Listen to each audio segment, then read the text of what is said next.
Yo, what is up, everybody? Welcome in to the Challengers Elite. I believe this is day 4 now, but it is the first day of playoff bracket, and I will be Enigma. I'm going to be part of today's casting and hosting and general chilling, talking all things Challengers, but also onto my left side is going to be, actually, is that my left or my right? It's mirror flip, so it's actually technically going to be my right, although this is just a giant window and wall, so this is not actually where Seymour is going to be sitting, unfortunately, because if he was, I'd be staring at that handsome devil all day. My friend, how are you doing? I wouldn't be able to take my eyes off of you either. I won't lie. It was tough at EWC. It's tough right now. I saw that little purse right there. I saw that little like look over. Oh, dude, we would be a nightmare together for sure. I will say though, you know, today is the day. Every single elite always has one day that is just grueling. For players, for broadcast, for viewers, today is that day. The third week, second day, you get all kinds of matches through the bracket. We have to grind through to see who is going to push further through the winner's bracket, further through the lower bracket. And I think one thing is certain from what we got yesterday is that this has been a very competitive season of European challengers. Not to take away from last season or the season prior, but Team Notorious looked undeniable in those two seasons. Yesterday, they lose, leaving open that #1 seed to Mistaken Esports. And going into towards the bracket, I think that there's so much that people are eyeing up in terms of upsets, in terms of possibly a new champion, you know, players on the rise. A lot to talk about, and I'm just happy to be here along for the ride. Absolutely. I mean, it's a pleasure to have you in, my friend. As said, we did pull all this a little bit last second together, and, well, Seymour has been an incredible gentleman to help jump on here and be a part of it, and, well, an ever-present and fantastic voice in the challenger space. So when I was asking, I asked around, you know, am I allowed to get guests in here? Am I allowed to have certain fun? And they were like, yeah, no, who comes to top of mind? Seymour, got to get that guy in. So yeah, no, absolutely love having you here, my friend. And we do indeed have a grueler of a day ahead of us. We will have unfortunately already missed a little bit. That's on me. Unfortunately, Xander's not very well, so I had a situation to sort out, just to get him through his bedtime routine, try and help out with that as much as possible. But we do still get to jump in for a couple of games. So what we're going to be starting off with is going to be not Mistaken Esports. It's going to be Katana Gaming against P7 Esports down there at the bottom of Losers Round 1. Now, I think it's fair to say, my friend, that no one saw a situation where you end up with Katana Gaming and P7 in a spot where, well, one of them is probably going to be eliminated right now. Obviously, all the teams that are in the top 8 are really good, but the way the bracket lined up for everybody, Katana Gaming facing off against Team Notorious first time out, and they lose in that one. And just catching up on a couple of those scores, Team Notorious with a straight 3-0 over Katana. And it's fair to say that doesn't look particularly competitive, my friend. So they've got to bounce back big here, or this would be a very disappointing exit. For P7 Esports, they actually lose to Team Orchid 3-1. So a bit more of a competitive series. Those maps do look a little bit closer as well, especially when we start talking about the respawns, 250 to 231, 3-2 there. So P7, I'm not sure if you're feeling better about your situation because both of you are basically down in lower round 1. But for Katana Gaming, this is for sure trying to avoid what would be a hell of a storyline. For sure. I mean, even just talking about Notorious and Katana in that own right, it's shades of Dallas in terms of Notorious versus Omid Brooklyn. A weird shakeup for sure. Yeah, a matchup you don't expect in an early round, but one that you're treated to kind of change the course of action for, certain teams having to now make longer runs, Katana being that. And it's surprising too that it was such a 3-0 sweep in the way it was because Katana looked good yesterday. Team Notorious, they didn't look as good, but again, it just kind of goes back to the conversation of Call of Duty as a day-to-day esport. Some people turn up one day and then the next day it just doesn't click for you. And that's just the course of the game that we all come to love and enjoy. But for this lower round 1 matchup for P7 Esports, yes, Katana Esports, I'm sure, feel a little bit more confident going into this matchup than versus Team Notorious. But at the same time, this is a dangerous P7 Esports squad that just came off a really fantastic run in the top 24 of Dallas. And you look at BB Connor and Disarray, who are having, some of the best years that they have had so far in Challengers. I mean, they look good. And they are definitely 2 players that have been on my radar for a long time, especially in Black Ops 6 to play kind of the dark horse to a lot of these teams who are looking to just ease their way through a bracket. You match up versus P7 Esports, the next thing you know, you're game 5 and you're in a 50-50, just what's going to happen in this moment. So for Katana, to answer your question and bring everything back a little bit, yeah, they feel more comfortable, but you still cannot be overconfident against a team like this. No, absolutely. Absolutely love that you bring it up. So I want to dig deeper into it, and I will come back to it very quickly. What I will just say is a big hello to everyone coming through in chat. Rayless, Mark, Katana Gaming, of course. All wonderful to see you in here. It's crazy. The first week we did this, we kind of got like maybe 3 or 4 subscribers.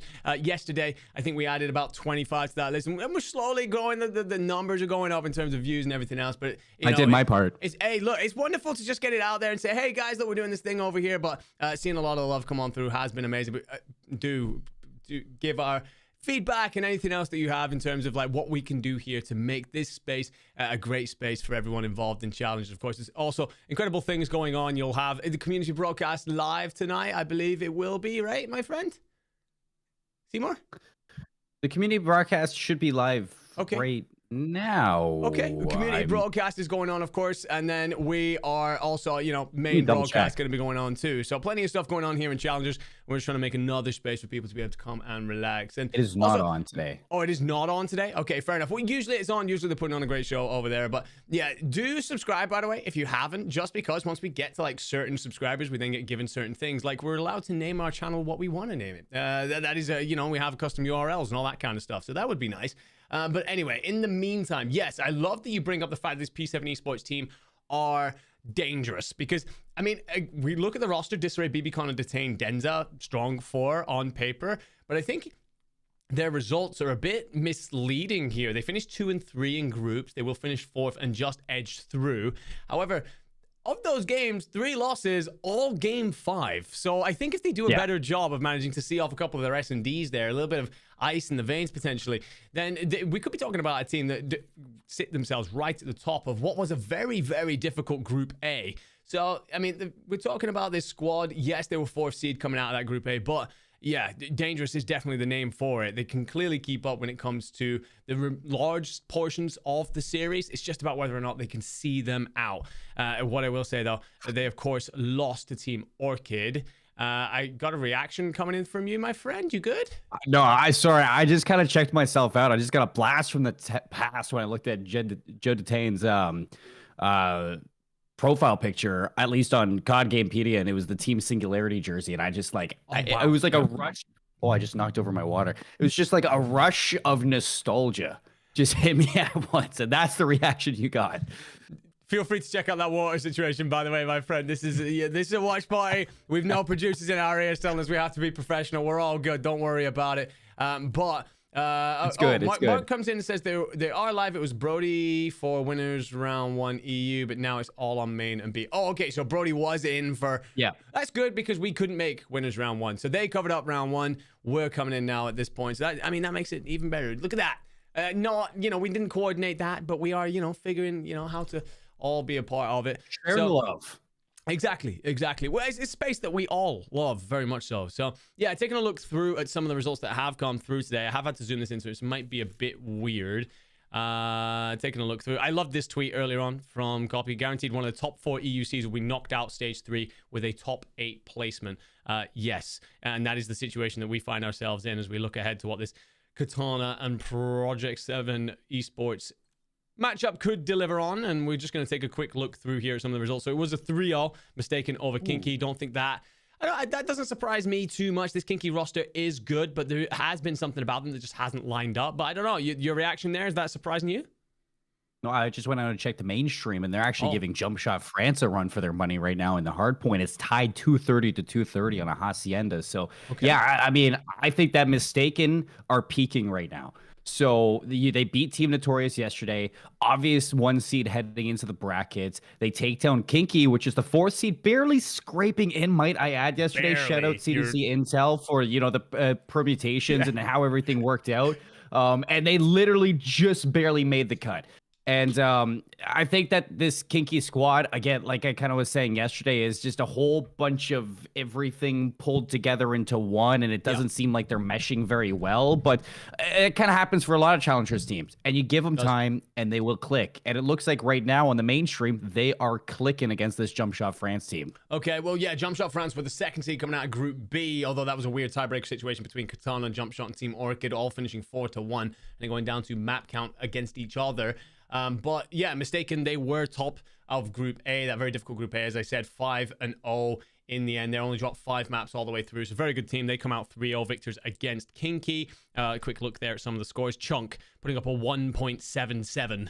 Very impressive performance from him. Callum and Julian, we've been doing a lot of talking about them. You and me did this yesterday. We ran through kind of some of the players that have been impressing and maybe standing out this year. Callum and Julian, Dave, definitely start to put themselves towards the top of our watch list. I know Julian in particular, you and me are big fans of. Yeah, not only that, Chunk too, Twisted. I mean, they've all come a long way through the Challengers bracket, or through the Challengers pipeline, and just in general. I think back to even MW2, just the earliest memory of Chunk that I have in my mind is the fact that he actually named his elite team one time BBC Chunk with BB Connor. All right. That was a time to be alive. I won't lie. That's the yellow card. That is. Wow. I'm just saying. Hey, they named it that, not me. So that was a good time. That was a good time. Shout out Zarqwa Hydroelectric. That was a time to be alive. Yeah. Also a time to be alive. Zarqwa. Wow, hitting those rotations. Chunk putting up a 1.77. Very impressive stuff.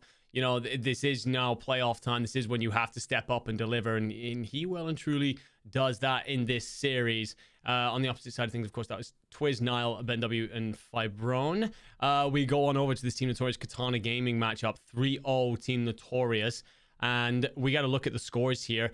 The search is close. It's around 11 in the search, but I'm surprised at the distance in the hard point and the control. To be completely honest, because this Katana Gaming roster are very good. Aspect, Vortex, Cobra, and Brezzy. Kind of an interesting situation because obviously we saw it yesterday, that clutch that comes in from Brezzy, if I remember correctly, for the 1v2.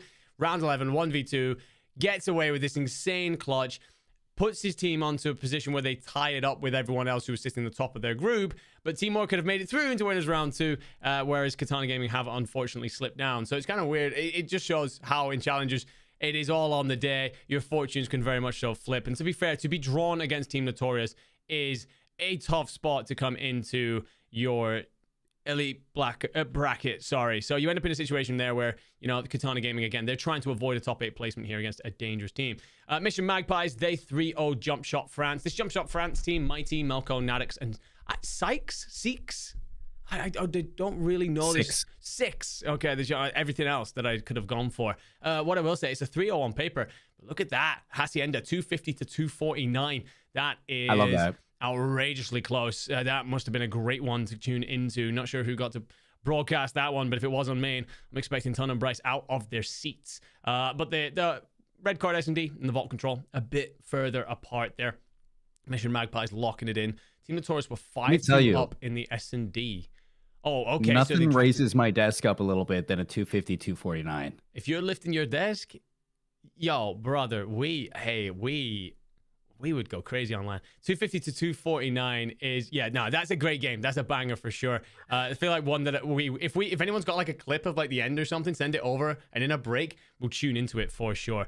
It'd be an absolutely fantastic time. We'll watch it on back. Take a look at the performances from that Katana series. Eric Boom putting up the highest there, 1.43. Afro, no surprise there, 1.437. Sorry, just in behind Rafi with a 1.3. Again, I'm just surprised by the distance. I feel like no matter who comes out on top there, it's just difficult seeding. Yeah. It just feels like Team Notorious came to play Katana, slow out the blocks. Let's be honest, though. I mean, like, look at the roster on Team Notorious. And I'm going to walk on eggshells here because I know whatever I say, I'm going to have Pablo in my DMs just going off on me if I say something bad about Katana. But I'm not going to say anything bad about Katana right now. It's just that the only thing I will say for this team is that they have the highest highs and some pretty low lows in general as a roster, whereas the Team Notorious are one of, if not the most consistent roster that we have in European challenges. You look at Afro, who should probably be in the league, Eric Boom, who has been up and down for the past couple of years, Rafi and F-Dot, who have just been on the rise, and F-Dot just considered one of the highest talents in terms of assault rifle players that we do have in European challengers. So it's like, you look at the squad, this is like them pushing to their ceiling in a match and just showing how undeniable they can be at times. So yeah, it's a little bit surprising, all things considering, when you're looking at the roster that Katana Gaming does have, but I think it just exemplifies how strong of a roster Team Notorious are. Yeah, absolutely. I'm with you. I think that this is one of those moments as well where either team that came out winning this had to do it in some sort of style, because your next matchup, Team Orchid. So it doesn't get much easier from there. That Team Orchid roster, of course, being Henry, Bance, Harry, and Mythic. So they will be, out of one frying pan straight into the next for Team Notorious. For Katana Gaming, we will build into the series that we have for them, but we continue to look ahead. Mission Magpies, Jump Shot France. It is Pack leading the way with a 1.35, although interestingly, considerably lower damage than some of his teammates. He's managing to finish off his kills, but potentially also being set up for success by some of his teammates there. Kez putting up 8.8k damage for 61 kills. That's wild. 5 less kills, but nearly 2,100 more damage. We got to get a triple check on those numbers for sure. Lampy will go slightly negative, but then overlay with a 1.31. Opposite side of things, Melko, Mighty, Nadix, and Six. And Mighty, Six managing to hold themselves positive, but it's a tough series coming out of Nadix, I feel, in a 3-0. And again, we spoke about it. That map one, ridiculously close. After that, kind of gets away from you. When you see engagements are low, it's a 3-0 sweep, and the damage is low again, that is just what you call a clinical, efficient series coming out of Mission Magpies. Simple as that. And I was kind of saying about this team yesterday, too, is they got some big shoes to fill in terms of organization, because, you look at now Team Orchid previously on this org now jumping into it. Kez, Lampy, obviously some great players, Overlay and Pac too, like coming together to form this team. This is another one of those dark horse squads like you look at in the bracket to kind of play up to those top teams, especially for Jump Shot France, who came out of that group, which seemed to be a very hotly contested group, and Jump Shot France was playing above their belt for a lot of those games. You merge those two groups together, and you just get a whole bunch of lopsided matches that you don't really expect. And I think, on the day, Mission Magpies, they show up, and I mean, that's just a clean series looking at it. Yeah, Lampy's negative 0.8, but at the same time, like this guy's doing the same damage as the rest of your team, and he's putting up probably just as much important plays as the rest of them. Like that's clinical. No, it is indeed. And well, Mission Magpies, they move on forward. Jump Shot France falling down into the, I believe we call it the elimination bracket these days, which actually I kind of like, I'm not going to lie. So the elimination bracket for Jump Shot France, but that then puts a team that were 4-1 alongside this Katana Gaming roster, also 4-1, down into your elimination bracket very early. It feels like you got two sharks in the pond here that could upset a couple of the other squads that are looking to make any sort of run. We look ahead, another matchup, Team Orchid against P7.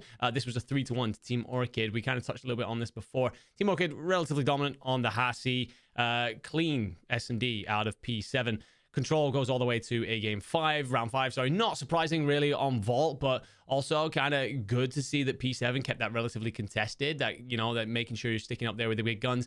And it looks like map 4 was an absolute banger, Vault hardpoint. So Team Orchid, though, seeing that off, and again, you needed to make sure you came out strong here because Team Orchid will be walking up against Team Notorious next. And of course, we know there's a lot to settle there. Every time these rosters meet, every time these caliber players meet, it is setting itself up for an absolute banger. What I will say, my friend, because we don't really want to disappoint here, after this Katana Gaming P7 matchup, it'll be you and me doing Team Notorious against Team Orchid here on the Bravo stream, on the community broadcast. So very much so looking forward to that one. And that is kind of where we were sitting. Oh, no, we do get as well numbers come through. That's what I was hoping to see. So perfect timing. Team Orchid against P7. That's going to take up more than my full screen, so I'll just back out of that.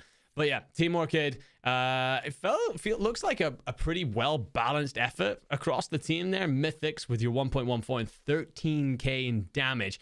But I'm looking at that entire card, and the damage numbers are insane. This one was a bloodbath. Oh yeah, I mean, even look at P7. I mean, it's like not the sexiest KDs, but like they are putting in overtime in terms of work. It's a tough battle for P7. Obviously, you kind of look at every match in the Elite, and you know that's going to be a hard battle. That's why these players are here. But you kind of expect a little bit more from Disarray and Detain. I think that if this roster is going to be looking to upset teams like Team Notorious, Orchid, or even Katana Gaming today, I look towards Detain and Disarray having better series than that. Maybe Connor alongside them. But you notice that when P7 or when like rosters with them on it are playing at their best is when those two are just popping off. And I know the ceiling of these players, they have the capabilities to do so. And with Denza at the helm of this team, just kind of bringing it all together, I expect nothing but a bounce back in the series. Yeah, absolutely. Well, just to remind you guys where we sit then, we are jumping on with P7 Esports and Katana Gaming. This is in lower round 1. This is in elimination matchup. We are straight in. This is to settle who finishes top 8 and who starts a run for Katana Gaming. You're going to want to make sure you come out hot. But as you said, Seymour, and a very important point, this P7 Esports team are dangerous and will make life very difficult for them through this series. Yeah, you don't want to take your foot off the gas at any moment if you're Katana, but for a map like Skyline, this is exactly where you want to kick things off to see if you can brush off that rust from games previous. So good start here from Katana, but you do see that P7 Esports are looking to see if they can flip these spawns.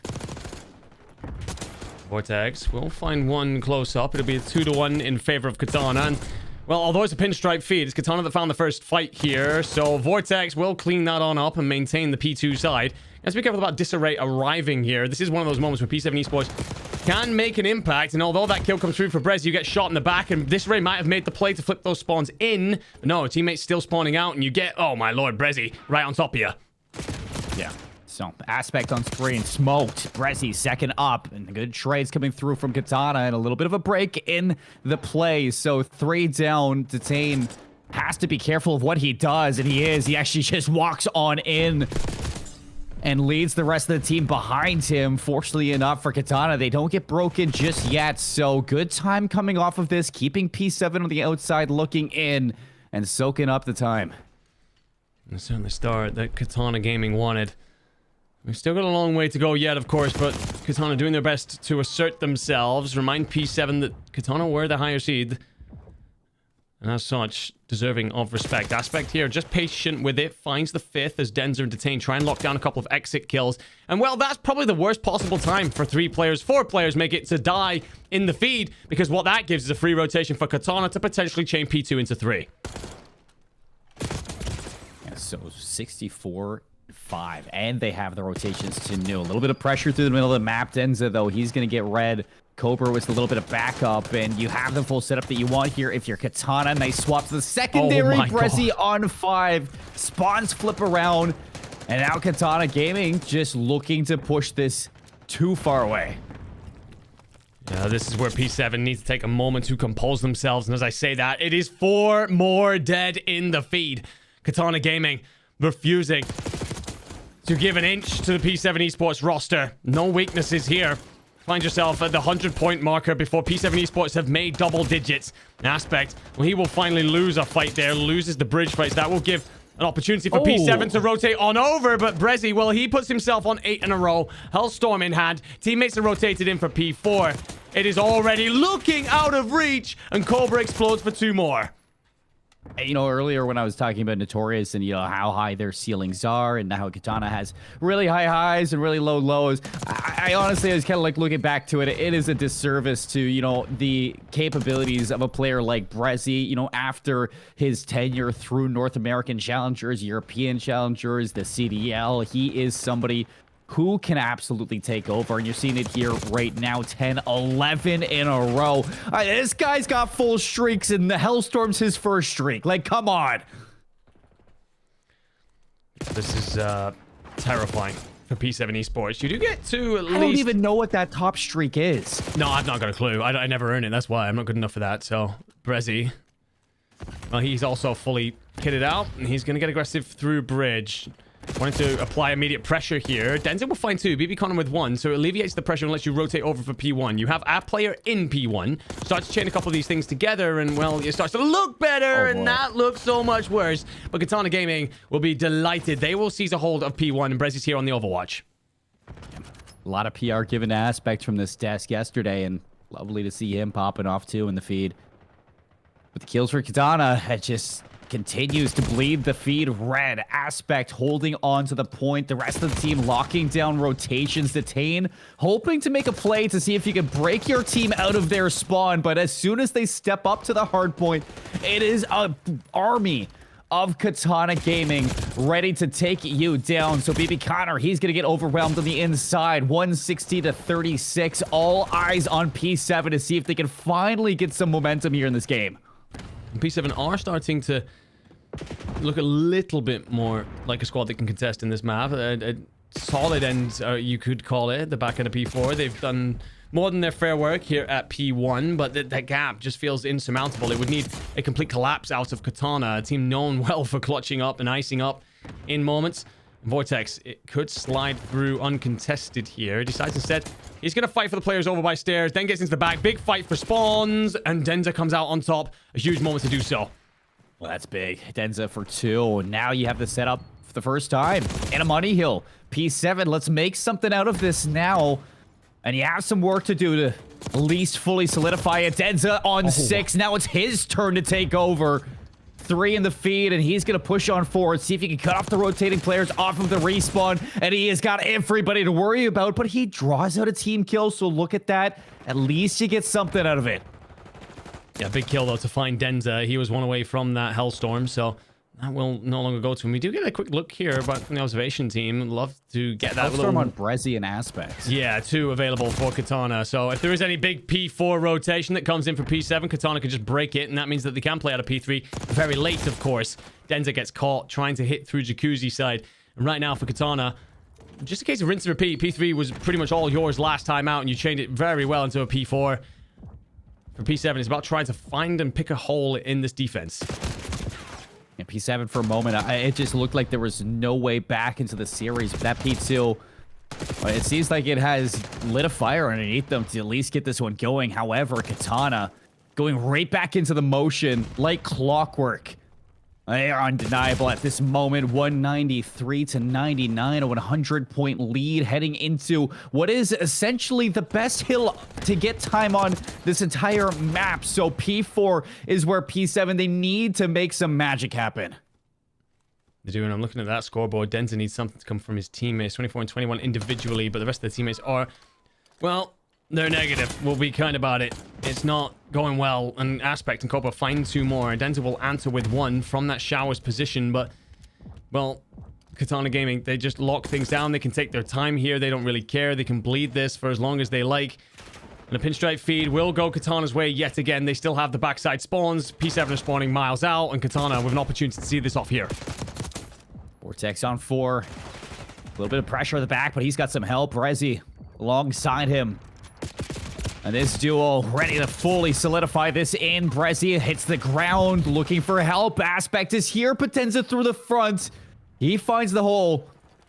And P7 are in for the moment. Cobra now, he slides. He's going to slip over towards the bathtub, see if he can hold on as long as possible. But Detain not going to let that happen just yet.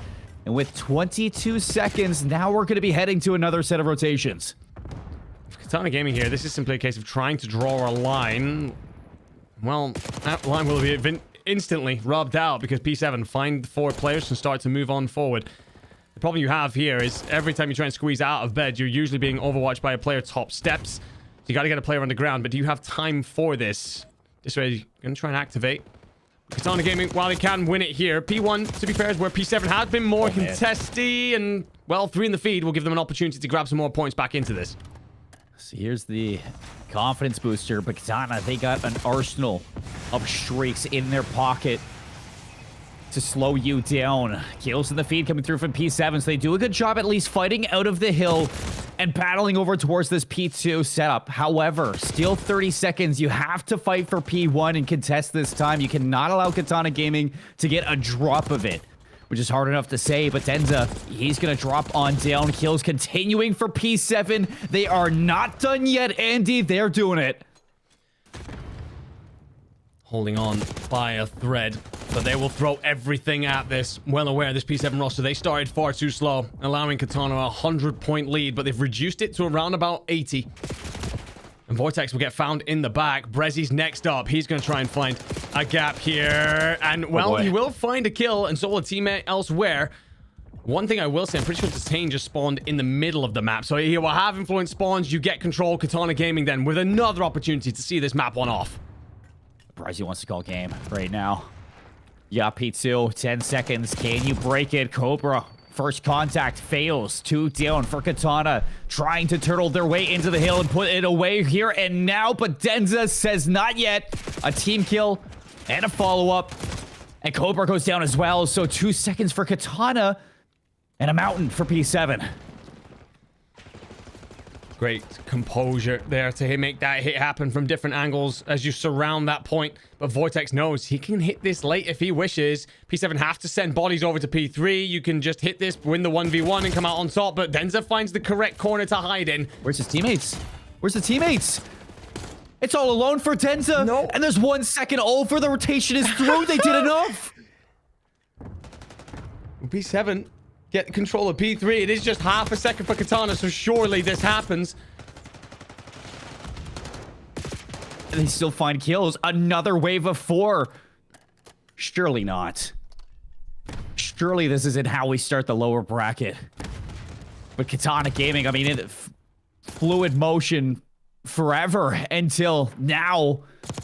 You can't win off of this hill if you're P7 Esports, but you have to hold on to every second of the time, as well as the P4 rotations. Andy, and here comes Cobra on the back. He slips in. Contessi finds 3, and that's it. Not today. Not today. It got a little bit scary there for a moment, though. We started to see why P7 are considered a dangerous roster. Why? You said yourself that this is going to be a team that will push Katana through this series. Initially, we came out and it was 100 points to 5. Terrifying stuff for Katana when they initially roll on out there. Feels like, to be fair, Katana did let off the gas a little bit, aware that they probably walked this one in home, but even they will look over their shoulders, getting the voice comms here and talk about how are we letting things like that slip. We get a quick look at the scoreboard. Cobra, fair to say, he had himself a game, 39 and 30. Man. 4,600 damage.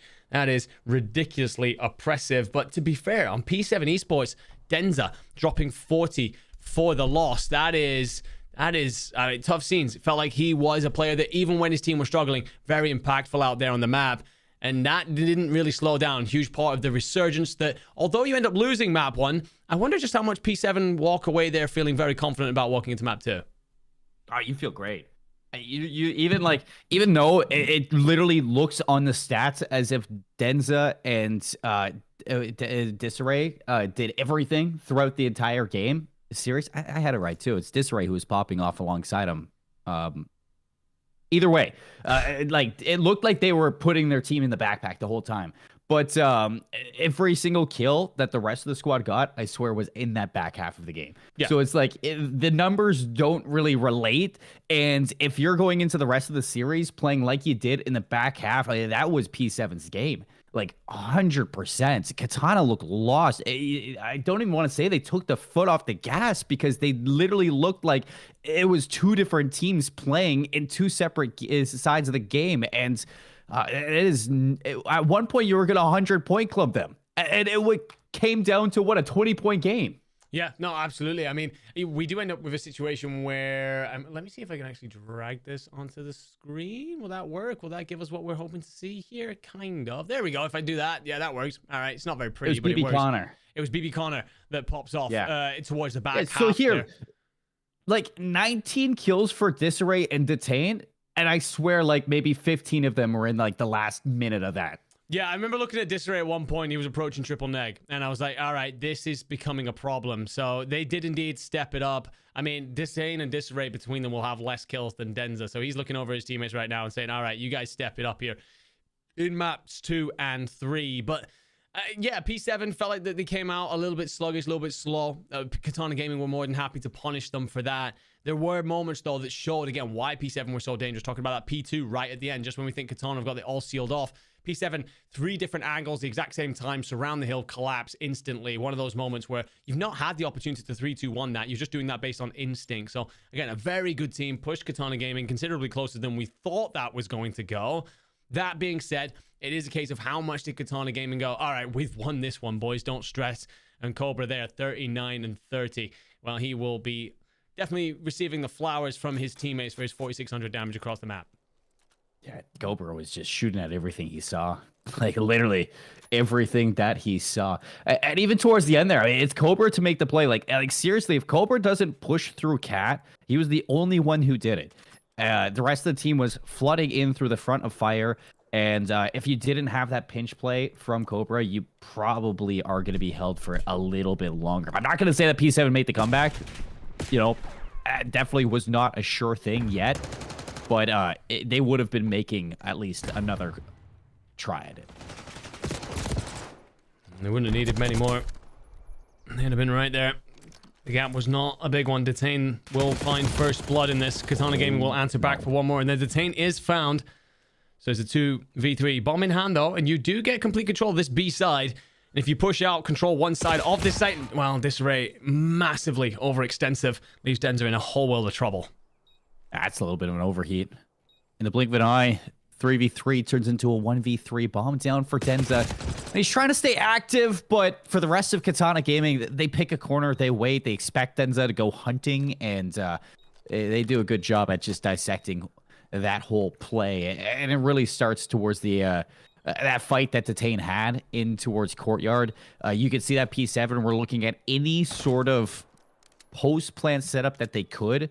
So they were trying to push out of the site, see if they could find a kill, and then have that anchor being, but instead it just kind of blows up. Yeah, it's exactly what it is. You know, you get that B plant, you want to be pushing out at least one side, preferably two if you have the numbers, but it's totally fine to then try and take control of that P3 side of the map. The problem is you stray out way too much and you end up getting caught with your pants down. So Katana Gaming will take map 1 despite losing first blood and giving up a plant.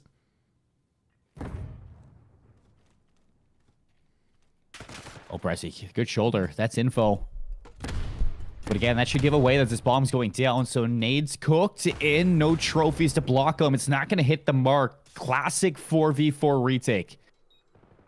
And that is going to be a hard one to walk into. BB Connor slowly looking to poke at Prod around the outside. He's going to be tagged up and back down. Now looking to the rest of the team to see if they can pick up where he left off. Instead, Brezzy playing from that key door. And L, he is going to pop out for one.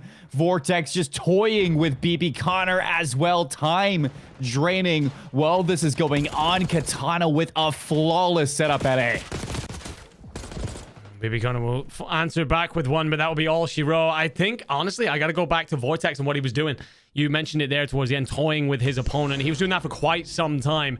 BB Connor manages to execute through that burger side. Even if he doesn't get a kill, he's got a different entry route in towards the point. If he somehow finds Vortex as well amongst that numbers advantage, plus all the different entryways into a difficult to defend A zone, that becomes a whole different situation post-plant for Katana. So Vortex just staying alive, delaying that fight, making it very difficult for his opponent. Gives Katana all the time in the world to activate on the front and hold that bomb plant. Everything going on right now for Katana Gaming in these first 2 rounds. P7, this is your time to answer back. So heavy in towards A, just like what we got out of Katana.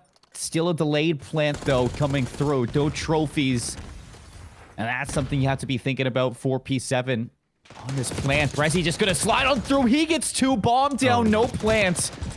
And Cobra almost smokes a Tame, but the rest of the team should follow up. He gets away, 2v2. He's gotten lost. Yeah, Detain, I think, has... I'm not sure who does have information on people. I mean, Brezzy and BB Connor will now have information on each other. But Aspect... Well, he's just looking. Surely you knew that the bomb was being planted. And, well, you come back to check. Detain loses his face. So, 1v2 for BB Connor. And he was involved in the gunfight earlier on. Has had to reposition considerably. Running out of time. And the 2 Katana players have decided to play this hand in hand. And very early on that slide. Oh. On in, BB Connor. The timing, 17 seconds. You find this 1v1. You still have a chance, but... Oh no, Katana. It is the other teammate that you need to worry about, and he was hot on your tail. Going back to the very start of the round, honestly, I'm not sure about P7 there and where they try and set up to protect that bomb plant. You've nothing covering glass. You've no intel on what is being played out in Courtyard, and as such, it's a complete surprise when Katana Gaming players flood in through the front door. Nades used to cover on over as well. Just remove 2 players for P7 instantly. And that's one of those old classic situations. Bomb goes down as it's being planted. Katana Gaming don't need many guesses to know where it is you're going to be coming back to, and they make sure to deal with it from there. Brezzy looking to up the pace with the rest of his team, but he is stuck between them all. Denza has a freebie. And it's Cobra in a 1v3. Makes it a 1v2 and he gets away. How are you still alive? Will have time to regen too, and he has the bomb, so... Over towards B. Denza's posted up. He's going to spot him again. And this is Cobra. I mean, he just has to figure it out. Try to isolate a fight. Maybe get this bomb down at A as fast as you can. Cobra might not read that there's 2 players burger side. He gets the timing. Yeah, he does indeed. He will cross for free. The one big problem for him here is it's a Jackal PDW to work with on this outside long-range zone. So how do you play it? I think it is the idea is to try and get lost a little bit and make these P7 Esports come looking for you. You spot one, and I don't think Denza sees you. Oh, he saw him. He 100% saw him. Look at the arrows. I mean, they're looking straight at his position, but he's still gonna dance. Cobra in and out, forcing the hunt. Both players just gonna drop over towards the bomb. Cobra makes it a 1v1, slides back out, but Denza chows him. And although it's an Ames, is still going to walk away with that up-close battle with a much-needed round to P7. Well, Denza did his utmost to get his team back into map 1. He'll be trying to do it here again in map 2. That felt like one that you absolutely needed. 3 rounds down. Feels like it is attainable on some sort of comeback tour. 4 rounds down, and you're watching the map disappear over the hill. Huge moment for Denza. Feels like you end up in a situation there where I'm honestly not sure if Denza actually sees Cobra, you know. I think he's purely spinning. So the fact that you end up, you know, I like the idea to just double hit bomb together. If they didn't see him, it just puts that in a situation where, okay, if one of us falls, we can instantly trade. P7 not taking any chances and ensuring that they get themselves at least on the board. Disarray into A we go. P7 a little slow on this bomb plant. Again, they just want to make sure that nobody's going to chow them. Brezzy, he's still going to do it, though. Well, that is convenient for you. Bomb down. Here comes Brezzy. Immediately, it's Disarray. Cobra next up. It's Vortex to back you. Back and forth trades. 2v2. Stuck on the inside is P7, but that is exactly what they're looking for. BB Connor's relocated. I didn't think Vortex knew, but Aspect still finds the kill. It's Denza trapped between 2, and Vortex, who was lost the whole time, he makes the play. I've just got so many questions about what P7 are trying to do with this setup here at A. It's twice that they've gone for this quick plant. It's twice now that it does not work. So it'll be interesting to see how they deviate away from it, or if they deviate away from it, if they have some faith in that setup. They're missing players getting in through various different entryways. No control over by RV side means that Jens is completely given up. Although you win that first blood fight, you then also have no control over Books, Elephant even, as it's now called. And as such, you just get surrounded, and at least P7 scrambling. You will fall. So Katana Gaming re-established that 3-round lead. P7, I mean, they have the building blocks to win these rounds. It's just, it comes down to some really high-risk plays and trying to command the outside of their post plant, but instead just giving up free kills to Katana over and over again. You saw some jump chows there from Brezzy. It seems like he's trying to get the information over the top of the window that is at those doors. Little tech there for those who didn't know, but it's an RCXD to lead the charge over towards A. Vortex looking to follow that up for bomb plants, but Detain's here to see if he can stop it from going down. He's going to challenge. That is too far. Questionable is what we'll call it. Trying to be positive here on the watch party, and well, Aspect backs his opponent down. Might well have seen BB Connor, well, sorry, Denza come for the fight. Does not. So Denza answers that up. 3 apiece. Bomb going down though at A. The problem, I think you've missed someone at blue here. That's a big fight. Out of Brezzy, he's just been waiting for a chance to make a play this whole time. It doesn't pay off. 2 versus 2. Vortex pistols out. Cobra makes it a 1 versus 1. 30 seconds. BB Connor going for the challenge. The timing works out this time for your team. It's BB Connor. Gives you that second round, keeping you in it. Beautiful work by Denza, potentially? I think whoever goes out and joins the outside fight over by RV, just as Aspect is... That was a big one. Yeah, huge fight. I think if that goes the opposite way around, Katana Gaming have it all shored up. Because you win that fight, it gives you the complete control of those 2 entryways on that side of the map. Also drags that numbers of players alive on both teams back to even. And lets P7 hit from all the different angles that A affords. Draft back within 2. Katana Gaming being reminded that they're not done just yet. You literally just almost made the ultimate comeback in the hard point. There is no way you can be counted out in the search yet. RCXD for Vortex. It's going to be blown up. Brezzy first to strike. Detain quick to change it though. 3 on 3. You have P5 control, but you only have that for now. Vortex going to take it away. BB Connor over towards Burger. 1 versus 2. Can he clutch up again? He's going to meet them head on. Does he expect a long wrap? He doesn't. And there is plenty of time to get that defuse. Again, this big A hit that comes in through for P7. You get BB Connor playing over by Burger, so you're locking down that side of the map. You at least have the intel there. I just feel like there's no control at all around the RV and Gens, and it's just giving up that side of the map to you far too easy. You see a moment there where Detain gets a 2-piece, but as soon as he's picked apart, it ends up in a situation where Vortex is able to wrap in through glass side. So for me, yeah, P7, I'm a little bit, again, concerned just what this A plant is meant to be providing in terms of protection. The post plant setup there. Katana Gaming, though, to be fair to them, relentless in their pressure. Very aggressive. I mean, Katana are just drawing out some really long gunfights. And that pulls P7 into help, and immediately it just opens up a timing for somebody from Katana to just follow it up from a different angle. And I think that is just that extra step, that extra layer that Katana adds is keeping P7 pretty humble in this series. So bomb down at B. This is going to be your search and destroy on the line for a retake in a 4-on-4. And look how deep Vortex is playing all the way over towards Garbage. Bressy's going to be the first contact and the first to drop. And that's going to pull that 5th player, Vortex, a little bit away. Catches Detain on the flank, and everything is falling apart. Disarray's going to hop the defuse. Disarray's going to hop it. And BB Connor's watching over him. Nobody gets there. So when you need it most, you make the big play, you throw a Hail Mary, and it's caught. I was very worried for a second there that P7 had given up yet another first blood to not come away with the round. We are actually tied currently first blood-wise, so P7 doing a great job in those early executions, but there was another moment there where 2 of your players fall instantly, potentially just straying over aggressively into gunfights that Katana Gaming were waiting for. But what a play. What a set of cojones to just hop that bomb, entrust your teammate to watch over you, and get the defuse to come on through. Katana Gaming, that round count now back to within 2. Gotta make sure they close it out here, or P7 are on a bit of a heater. 1 round at a time.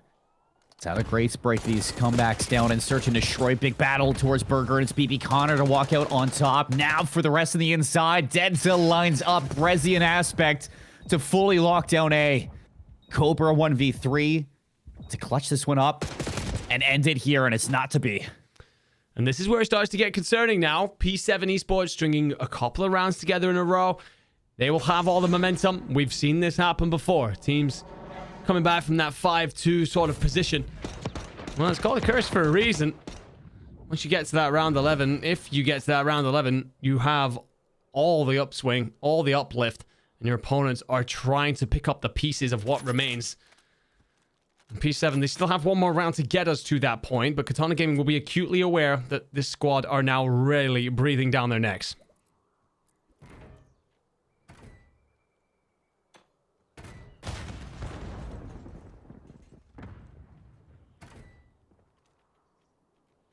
And patience for the first time today. Yeah, very slow. I think this is the longest we've gone without a kill. But I think that's his P7.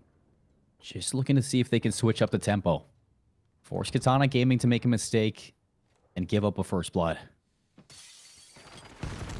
The Detain would be forced to back off from a nade. Counters with his own Cobra. Does he suspect a rat? Oh, Disarray gets the worst timings. He steps up and Cobra finds him for the first blood. And now Detain, he's going to have to try to make a play here. He's going to make some noise through the door. And it's Cobra for a second one. P7, the tempo. It's not yours. And it's not on time. BB Connor, can you save the day again for your team? On the other side, it's Vortex. He gets the info towards Denza. And he watches him back off as well. Full setup here, P7. They need something. They need something soon. Denza can see one hopping elephant. Of course, getting all the intel in the world. And then Denza dies too. So BB Connor in a 1v3. How are your odds? Well, they're not in your favor. As Katana Gaming go up 2-0 in our series. And just like map 1, they were eventually made to work for it. Never really felt like it was out of their clutches, though. I gotta say, I think P7 are going to do a lot of watching this one back in VOD review later. Disappointed. We actually finished even when it comes to first bloods. 5 apiece for the squads. And I think a lot of it comes back to that control that they have on the offense. They just are not figuring out the holes in their system when it comes to that A plant, when it comes to that. You know, so often you're seeing like they get the bomb down very quickly a day. That's commendable. But the setup that they have just mean that Katana Gaming, although yes, they're not able to push down Burger's side, they basically get control of gens. They have complete control of Courtyard. There's no intel there for P7 to really react to. And what you're trying to do then off the back of that is react to the gunfights. Well, the caliber of the player that you're against, you give them that split second reaction time ahead of you. And more often than not, they're going to come out on top. So I think P7 as well going to be disappointed. Again, they do get 5 first bloods out of the 10 rounds. The amount of times, though, that they would pick up 1 and then in return instantly lose 2 is disappointing. I'm trying to get us to a point where we can take a quick look again at the scoreboard. And I'm going to assume that on those first bloods, there's going to be a lot of non-traded kill difference here between Katana and P7.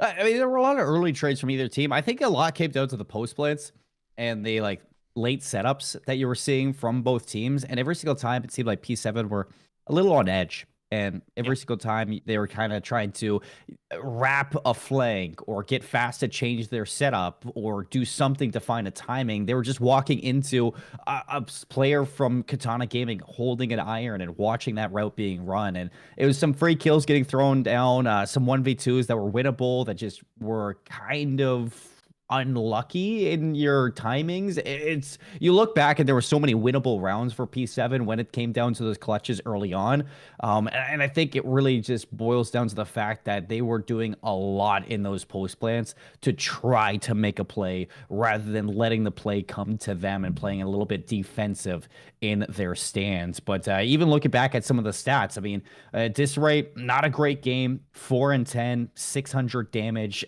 not really a part of the play too often.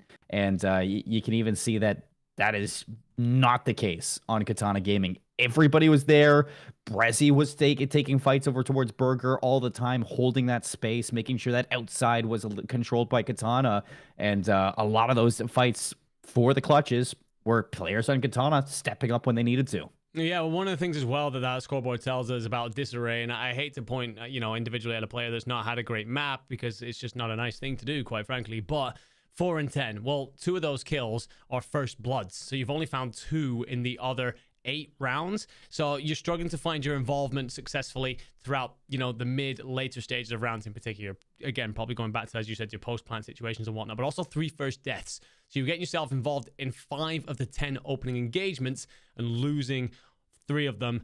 Also, it just tells me that, the fact that 2 of your first bloods are half of your kills, really struggled to find his way into that matchup. So, tough one.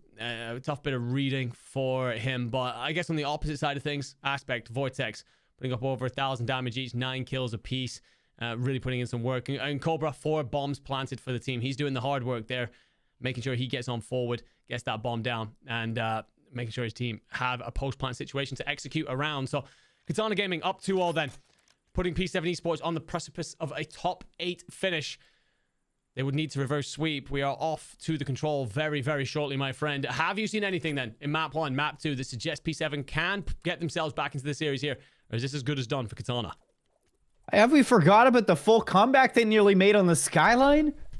I mean, yeah, it wasn't a great start from P7. They were asleep at the wheel, but they 100% can look back at that map 1 and know that if they played the same as they did towards the end, the entirety of that map 1, it is probably a 1-1 game right now. So heading into this control, you just look towards what was making you pull ahead in the last bit of that game, and a lot of it is going to be just that teamwork out of the subs to see if they can find some routes and get behind the play. Flurry of kills that mostly go Katana Gaming's way here early. I love this play from Denza. Oh, and it's instantly traded, unfortunately. The idea that just drag the Katana players off in towards that B direction, give your teammates an opportunity for some sort of numbers advantage over at A. You don't stay alive for long enough, and as such, doesn't really amount to much. A little bit of a pinch right will help nobody. BB Connor now trying to be the player to make that distraction over at B. Denza as well has found himself there again. So a couple of kills, actually. An opportunity then for P7 to start to make some noise over there and drag Katana players away from what has been an incredible defensive A so far. That's a good stall from Cobra. That's going to deny some progress over towards A. Denza looking to make the double progress play at that B zone, but it falls apart for P7. They make no progress on either side, and it just opens up a route for Katana to battle out of their spawns and battle back into the play. Heartbreaking for P7 watching this happen to them at the minute. As Vortex finds Denza trying to get himself aggressive in on the action. Also Disarray for 3 in a row. Well, now P7 in a situation where they just got to fly. They've got to sprint, and Katana, well, they're waiting for him. Brezzy underneath. Waiting for a chance to bite, and that's going to happen. Everybody looks away. Brezzy converts for a double kill, and a tease up Aspect to take down 3, so 0 seconds on the clock. Katana Gaming back into their flow state for the respawns and looking just as good as they did at the start of the Skyline. Yeah, I mean, I like what P7 were trying to do there. It felt like that they had more about them on the initial effort. You get movement over towards B. You're trying to distract this Katana Gaming defense. You're trying to shift the foundations of it around so that then you can try and make some progress on A and get some sort of defensive setup in hole, but it just never really comes through. And I think I go back to that moment that you kind of alluded to midway through the round. Cobra does so well to stay alive, be a nuisance, and delay any sort of comfort for P7. And when they then also don't manage to get any sort of defensive setup in place, makes the mixy situation that happens afterwards far too easy for Katana, who take a very easy round one.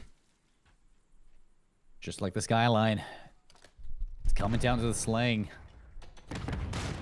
And Katana Gaming just making better decisions to back that up. So, see if P7 can put together this puzzle piece and crack this enigma, no pun intended, on how to get through this Katana Gaming roster. Vortex making a play over towards this B zone. See if he can get an early progress bar to lock it down, but instead, excellent collapse coming through from P7 to isolate these players. A team kill out of Brezzy.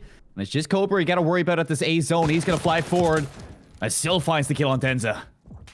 BB Connor here to try and delay this. Cobra, though, well, I found some purchase with the grenade, but he might have been a player actually pushing in from Lion. So, BB Connor with a kill and 2 in the feed, actually. So, P7 trying to flood forward. Brezzy has just played patience here at Catwalk and allows his teammate to activate elsewhere. P7 doing a solid job of holding on to this. The one problem is you're constantly unaware of what's going on towards B. The fact that BB Connor there now will give you some reassurance. So you can flood forward, and Katana Gaming, well, they've totaled up. They're trying to make a big swing for A. It's now or never for your team. A couple shots in behind from Disarray. It's going to pull things back and open up a lane for BB Connor. Easy spawns for Katana. So neutral in their zone. Sets them up on the angles needed to battle their way back out. And you have a route too. If you're Vortex, you're overextending over towards B. You're spotted. You still win it. And now you can collapse together onto A. Cobra alongside the rest of your team. See if they can get it done. Huge kill from Vortex that on BB Connor on the outside. It turned so many P7 heads. It gave his teammate an opportunity to arrive. And Katana Gaming will start to see some more progress. They are now on 2 ticks. Third looking likely as 2 more red in the feed. BB Connor will try and fight this for the very last, but no. And the one thing that you do right there, though, if you're P7, you don't overcommit. But I will say, no art control at all. A little bit worried if you start to lose these kills. Yeah, I mean, like 10 playing 12. Yes, you got time, but you have to be careful not to go forward down right now.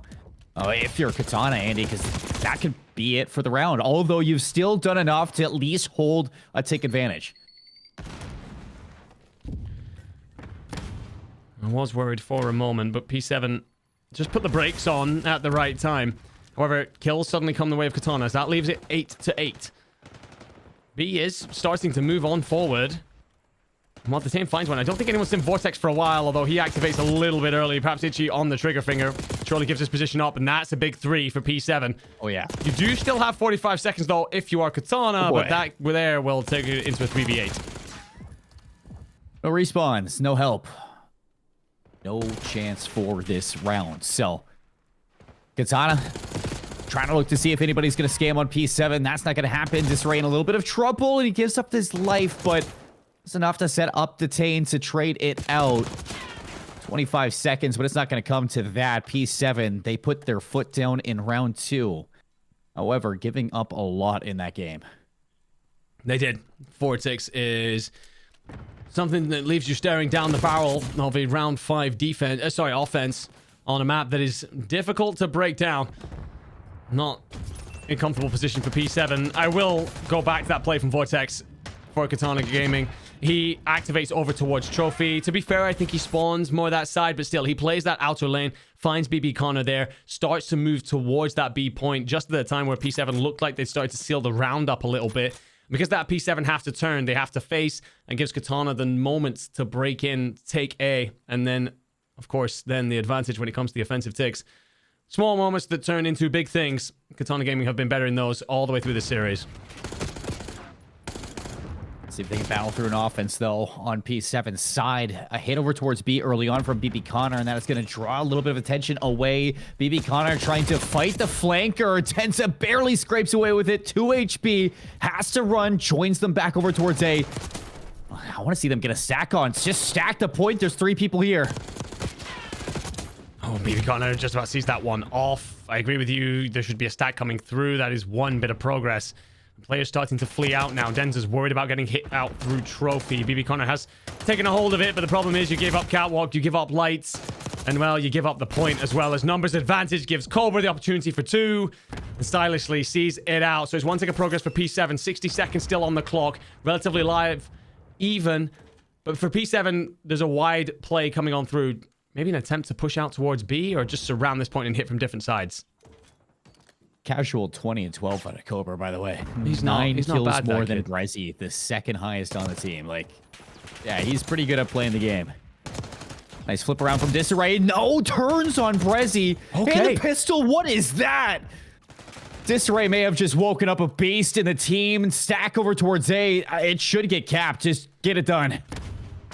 We'll come back to that because that will be the moment that gives P7 the opportunity to seal up A. So you have then 90 seconds and 2 lives up to play against Katana here, but you do want to pick up this pace just a little bit as Katana get a hold of things. But what I will say, you lose Vortex, you lose so many players, and the one person who's still alive is in P2. So Disarray, you could get control of Art here, and if so, give your teammates an opportunity to spring towards B. Fortunately enough for Katana, I mean, the rest of P7 were off the spawn, so nobody was able to stack this just yet. So Disarray is literally on an island. However, another fight won, and here is the rest. So Denza hopping in, contest out of Cobra. And Cobra's going to go big to win that, so Trade still allows for the respawning players to toss their nades in and battle back. Felt like huge play against huge play there. Everything that was going on with Disarray. Brezzy actually plays out P2 side and just makes a nuisance in the P7 spawn, which means P7 then can't follow up on all the great work that was going on from Disarray. Oh my lord. These two teams battling. Another 2 down. And you're 5 lives up. So BB Connor, big task on here though. Is he reading the flank? He is, but he won't win the fight, and that gives Vortex an opportunity to pinch this.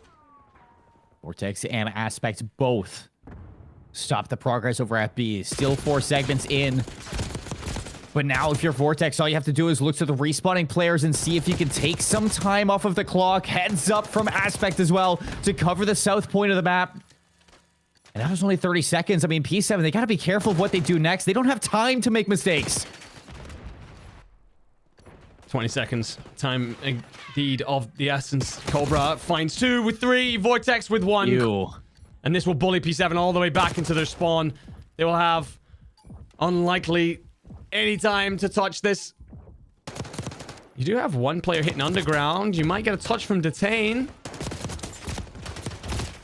Oh, and you get the kill as well, but diving off, and well, that will be all she wrote. I thought for a moment there, Detain had maybe made some sort of miraculous play to stay alive, potentially find yourself an extra tick, but I gotta go back to, I mean, we were about to talk about Disarray, right? What he did, I thought that was very composed play by P7, kind of harkens back to what they did in map 1 where they were under pressure, they had to break that P2, they all hit it from different sides. You had a similar moment there where they just take their time to re-hit A, they spread out very wide off the respawn and then find all these different angles, and Disarray in particular plays out through solo, wraps Lion and then hits from the back. Big 3-piece that then gives his team an opportunity not only to capture A but move on over towards B. I just gotta say, Brezzy countered that beautifully. Heads towards P2, makes a bit of noise in the spawn, and P7 just don't want to have to deal with that later on, so they try and deal with it then, and it stops all that momentum. It's all fun and games until Cobra's in gold, just reaping on your team. All the kills going his way. And he is 29 and 16, might I add. Double kills forward and towards lights. Brezzy finds the better of BB Connor. Heading over towards this A zone, already a segment in, so slow progress for Katana for a moment, but they get the stack going, so this is going to go fast. And you have to answer if you're P7. No chance to set up the flank. They got to dive right in, and they do. 3rd segment stopped and neutralized. Denza pushing out into gold will give you quite a bit of map presence here. Detain, oh well, unfortunately he gets caught by the stun, so his position has been given up. Look at this from Katana. They've decided they're actually going to play poolside. They're going to play through palms. Disarray catches this, but that's an interesting chow. Yeah, it is. Yeah, here's one for Detain. He's starting to get going. So, couple kills again for P7, finding some stability in this. Bressy's going to give himself away, but really, if I'm P7, 4 up, and you're past this, try to look for the rest of the team and see if you can leave Bressy all alone. However, if it doesn't pay off and you lose your fight, now you're in a little bit of a pickle. Spotting all the way over towards P4. The stack on this B zone. 2 members here. Disarray around on the flank. Denza alongside him. The only 2 members from P7 who could really put a dent in towards this setup. And it looks like they've done enough. That's a great retake. The one thing I will say, P7, you don't have control of your own arc still. Brez is going to be a nuisance. So if these kills happen closer to spawn for Katana, then that sets up an opportunity to collapse this point. And well, doing the feed will make that ever unlikely now. So P7 sending us then to a round 5. Katana will try and touch this A one more time. Oh. Den's on the run. Oh, he just turned on him. I didn't even have to see to know you just got spat on. Time's gonna go down, and P7 forced the round 5. Got a little bit scary there. I thought you were gonna have a chance if you're Katana, Andy, but no. Only thing is that P7, they gotta win an offense. Yeah, they do. They are way behind on ticks, so they will have to win the offensive side. And well, as you all know, when it comes to vault control, that's not an easy thing to do. Although it did look like Katana were going to do it there for a moment. Bressy does great work to get all the way through into R. The problem is, although your teammates start to activate in from trophy side, you had nothing through the middle. I'm going to assume that name is the wrong way around. Yeah, we're good. We're good. P7 Esports will be on the offense. So, yeah, I mean, yeah, a lot of great work there. P7, they'll restabilize, retake. Great composure, great ice. But now they need something in the flare category to get them through this game 5. Otherwise, it's top 8 in the elite. P7, time to puff that chest out and look big. Nice double kill out of Vortex. BB Connor gonna trade, but still working out of your spawn. Oh, good shot. The rest of P7 Esports. Yeah, Aspect, he is frying now. He gets a second one, too. Denza's going to have to push forward, see if he can draw maybe a flank, but instead, he's going down under. Aspect gets a little bit over antsy at B. Very aggressive, trying to hit out that trophy side. Finds out that that's where P7 were actually spawning. Denza... well, he is found, but he will not be dealt with. The only problem is BB Connor finds a team kill elsewhere, but Detain explodes onto B. Oh, and that's a huge kill on the cross from Vortex to stop the arc progress. But what you are seeing is progress on both zones, so a desperate retake here, a scramble for Katana, if you will. Yeah, I mean, he's done it. BB Connor's in. So still you're going to have close spawns if you're Katana. However, BB Connor can do enough to allow this stack to start at A. First segment. Already a lock. 2 members here, so you have a chance to battle back if you're Katana, but it's Denza looking to go rogue. See if you can pull anything away from this one. Down underneath. Brezzy trying to find an angle. He gets it. 3 down. They're back. Katana Gaming explode into life. Feels like every now and again they just turn on the afterburners. And it's oppressive for P7 Esports, who are bullied all the way back into their spawn. They have less than 30 seconds to come up with some sort of hit. Vortex will be the first one found, so Katana are going to have to start to consider whether or not they move bodies over towards B, but BB Connor's going to collapse and try and hit this with a numbers advantage. In order to do that, you need to win the gunfights, and Cobra, well, he's been disgusting all the way through the map. 13. Last chance right now, Cobra. Contest is out. He's losing teammates. Can he turn up? No. 3 dead. 4 Katana. You have to touch the zone. Lives about even. Bressy trying to take them down. And it's Aspect now on the full flank. They're going to line right up for him. Slides in. He puts it down. Vortex closes. And at the finish line, they take the win. Katana silence the P7 haters. I mean, P7, it feels like we had this same kind of storyline to map 1, to map 2, now in map 3. There was firm resistance from P7 at points through the map. Potentially a little bit too late. But it never really felt like it was out of the Katana clutches either. It will be a 3-0 on paper. A lot of people are going to look at the scores and feel like that's potentially harsh. But Katana again, just never felt like they were out of the control of the situation. 37 in 27 from Cobra is a ridiculous statistic. 4.2k in terms of damage. I will pause the live stream as that wraps back round in order to get the scoreboard to come up. But yeah, I mean, there's a lot of great individual moments that come on through there. Thinking of, for example, the round 3 there, Disarray managing to do great work to get his team at least some progress on an offensive side, and then try and transition on over towards B very quickly, get arc control. But then you end up with like Brezzy playing out through that P2 side and ensuring that all of that hard work is undone. I feel like we ended up with, you know, a similar moment there in that round 5 where you get a lot of progress over towards B if you are P7, but Vortex with important kill on the cross to stop the loss of art meant you could restabilize and retake that point. And just fine margins, one bullet here or there, fine timings, that just allowed Katana to never really be in too much of a fluster, never in too much of a panic. I mean, for P7, top 8 is going to be disappointing. What I will say is the fact that you meet Katana Gaming just says how mixy this entire elite has been. The fact that we end up in a situation where Katana Gaming, we're playing to avoid top 8. Yeah, of course. You know, that team notorious losing that 1 seed back yesterday definitely busted a lot of brackets today, and P7 being one of them.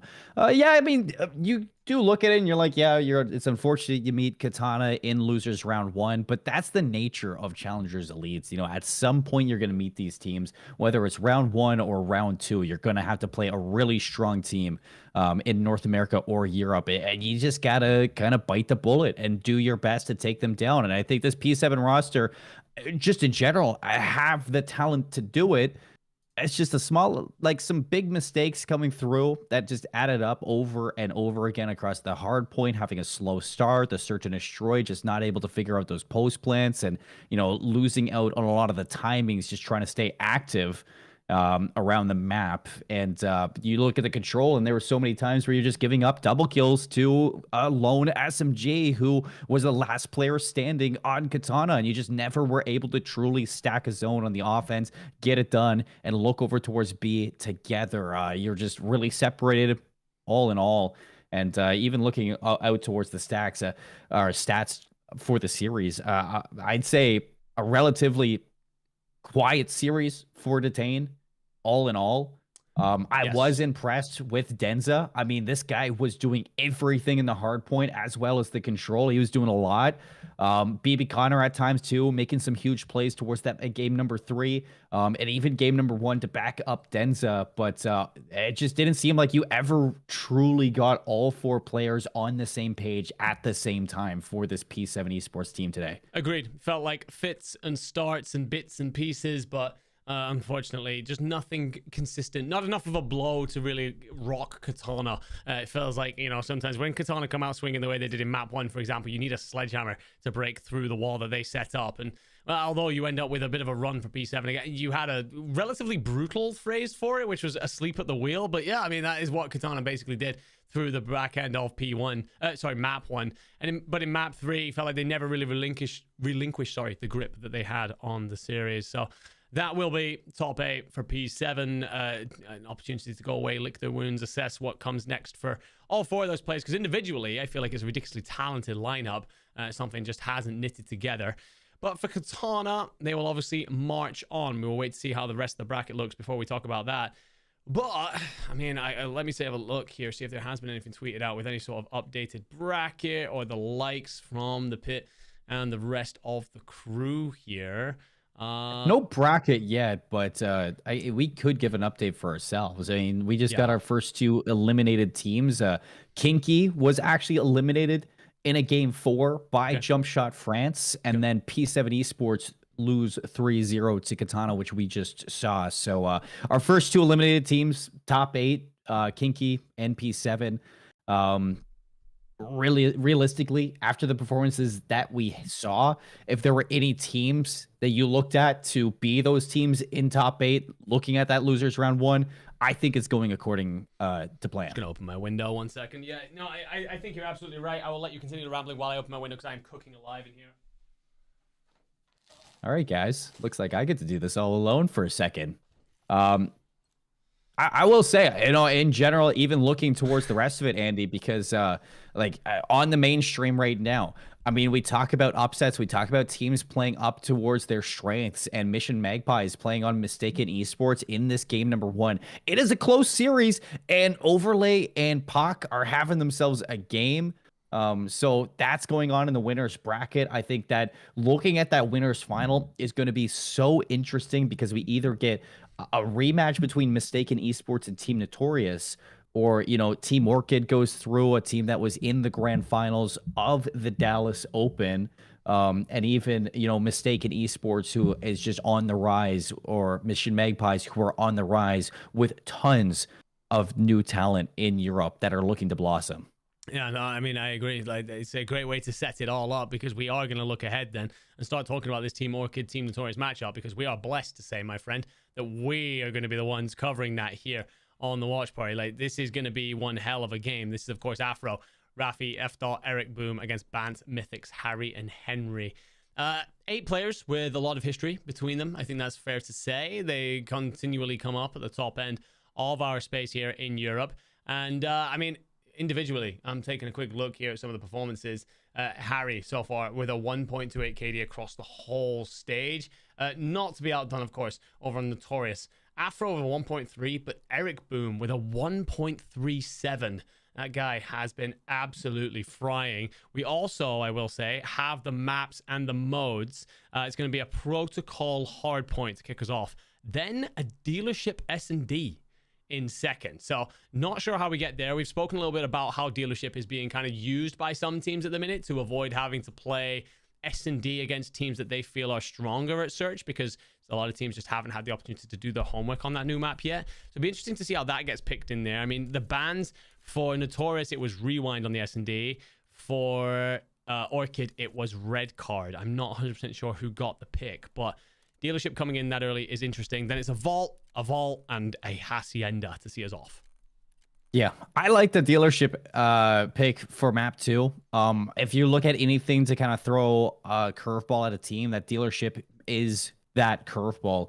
However, just in general, I think that it is going to be a tough map to play a team like Team Notorious on, considering how fast Afro and Eric Boom do play. So I think Bance is going to have his hands full. Henry's going to have his hands full with that. And obviously, you know, Mythics and Harry are going to be looking to battle those long lines of sight. So I think that I'm excited to see how that kind of pans out between both of these two teams. I do want to say, however, that because I'm looking at the Twitter, the timeline, and here, you know, I'm going to send this over to you to pull this one up, because this is unacceptable just in general.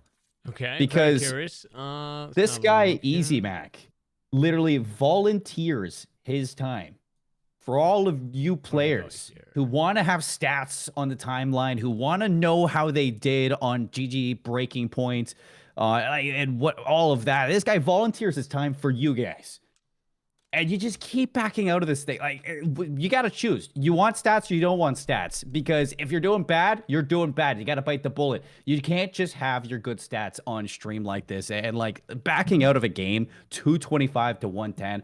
Yeah, you're getting slammed, but that's like 25 more points for the other team. I mean, literally at that point, just put your controllers down if that's how you feel. But like to back out of a whole map, that is weak. That is weak. Yeah, I mean, I think that this is, you know, I'm looking to say that we have been dealing with issues like this in the Warzone space, and we are starting to turn heads in the direction of, look, guys, we're trying to build a whole space for everybody to, like, you know, rising tide lifts all ships, and it comes a lot from folks like this. You know, I've mentioned Ben a lot on here. I've mentioned The Pit. I've mentioned CDC Intel. They do a lot of work in their spare time to give us the space that we have. You know, they are unsung heroes, quite frankly, and Easy Mac definitely falls into that category. He does a great thing to help players be recognized, and quite frankly, if I was playing in this situation, yeah, don't get me wrong, having your personal stats look bad is not a great thing. I understand that entirely, but quite frankly, you should be using that as an opportunity to kind of like, okay, this is where I'm going wrong, this is where I'm going right. You combine that data with the VOD review, and it should give you a much better opportunity to do things. And of course, you know, yeah, what Easy Mac is trying to achieve over, you know, over here with all the data and such, you know, go on Breaking Point. You can find an entire database full of stats for all the Challengers players from Stage 2. I imagine he'll be doing the same thing for Stage 3. I have not got a doubt in my mind, especially when it comes to Europe, that people are using that as an ability to like kind of look and scout ahead. How are players performing? Yes, KD only says so much, but let's be straight and honest with you here. If you're trying to find a player and you don't have a lot of intel on the region, that's one of the places where you're going to go. So Easy Mac here, you know, he is right to call out a couple of the players that are jumping. I will say Niall has replied saying it's, you know, he says it's his bad and all that stuff. Well, what I will say, Niall looked fantastic. Niall's 1.13 in that matchup. So, but yeah, Jump Shot France coming out on top there against Kinky, eliminating them, putting them out at top 8. And just a polite nudge again to all the players in the space. If you are taking part in this, please do not quit early. It's one of those things that, like, it is his volunteer time from Easy Mac. And he could easily say that I don't want to do this for anybody. Yeah. But he's doing it. He's taking his time to do it because he wants to, because he cares about this stuff. And he could easily say no, stop it at any point in time. And as a player, the bad definitely looks bad. But when you have stats that say that you've gone from bad to good over time, that is stories that are built for you as a player. That is 100%. Showing growth as a player. And that is what reflects on a lot of people looking at you, picking you up for teams, or picking you up even on the ascension to the league. When they look at, hey, BO6, tough year for you, but look at the way you're playing this year. It's literally night and day. It shows that you've been working as hard as you can. And those stats don't only reflect in, you know, data and fixing your game. It reflects on you as a player and your personal growth inside the game as well. So it's like, it's kind of like you got to bite the bullet sometimes. That if you're just playing bad, you have a bad series and you could do better next time. But for somebody like Easy Mac, next time he could say, I'm not going to do this for the LCQs. I'm not going to do this for champs. I'm not going to do this for next year. And then we have 0 stats, and nobody wants that. No, 100% not. And as well, one of the things I will say to people who are rage quitting, thinking that somehow that spares their blushes. First of all, the entire community starting to very much so do the right thing and make it very known. But also, you're never gonna get like picked up or anything like that if you're known as the people that are leaving to avoid bad stats. Your reputations grow easily in a space like this. Anyway, let's move forward because yes, we are pointing out that a couple of people have done naughty things, but we do have a huge game coming up, my friend. Team Notorious against Orchid. This is going to be, honestly, I think this is going to be a ridiculous clash.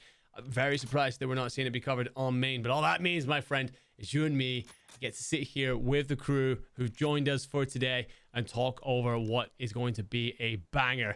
I'm gonna sit you on the hot seat for a moment, my friend. Any predictions for this one? Yeah, I think it's going to be a 3-1 Notorious. Honestly, I definitely have, after seeing the way that they performed earlier in the day. Obviously, I didn't get to see Team Orchid's matchup. We looked at the stats and they look just as good. But I think this is a Team Notorious squad that, you know, underperformed in Dallas, underperformed yesterday, and comes in today with a little bit of a hot hand. So I'm expecting them to come pretty fierce in this game and put it away versus one of the tops in European Challengers.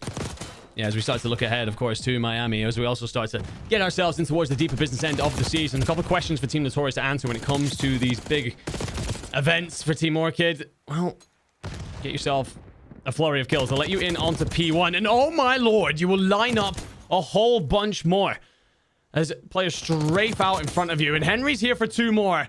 Exploding into the back spawns, but Team Notorious will still have control of that P2 side. And they need it. Everything about P1 in Orchid hands. Yeah, flawless at the gates. So Notorious a little rattled into the jump start for this protocol hardpoint. But over towards this P2 rotation, Pants is waiting in the woodworks. He pops out. Nice read onto Afro as well. 3 down. Make it a clean 4. Pardon me, Orchid. My bad. I didn't mean to anger the beast. I mean, 3-1, but Team Orchid take map 1. That was the prediction, if I remember correctly. We don't have to rewind and check that. Team Orchid frying off the start. Bouncy Castle coming out in full force. Mythix with 1. Tries to work the pistol, but F-Dot will clean it on up. Harry will be there for another. Spins. F-Dot's done well to pick up 2, rotating on through middle, but he will also be found.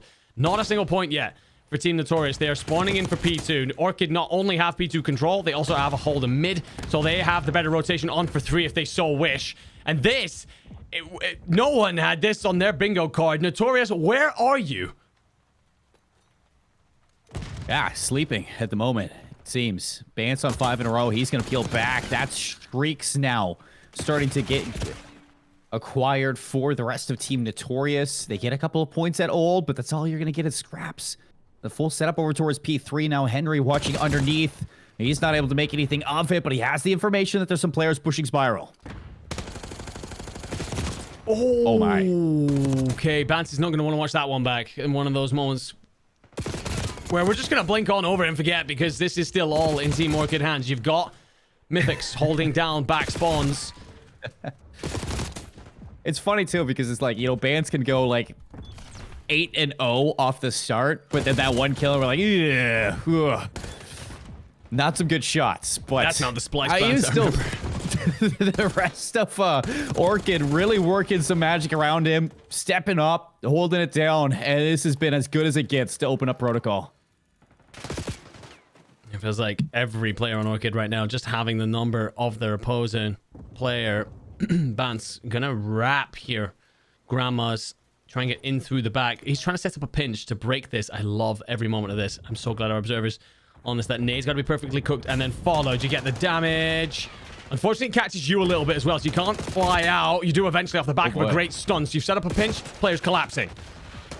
But still Notorious with lives. Bance looking for the double kill. He gets it, the break from Benjamin Bance, and he is in. Trophy down now. A little bit of support, a little bit of pressure, and he's taking the fight to them. Jackal's out, and we got Mr. Bancy Castle 14-6. Beautiful work from Benjamin Bance, hitting that Grandma's side down the zip, uses the nades, the stuns to break in, and hits at the same time as his teammates to really overwhelm this Notorious setup. But Team Notorious, they just stack it. Nothing tactical about that. All the bodies through the front door. Bully Orchid back out for scrap time, but you've handed the rotation on over to a team that are over 100 points in the lead. Eric Boom will be the only player here to really fight for this. And he started 5-12. He needs to be a lot better. Yes, he does. So, seeing if they can turn it around this back set. Scrap time. Well,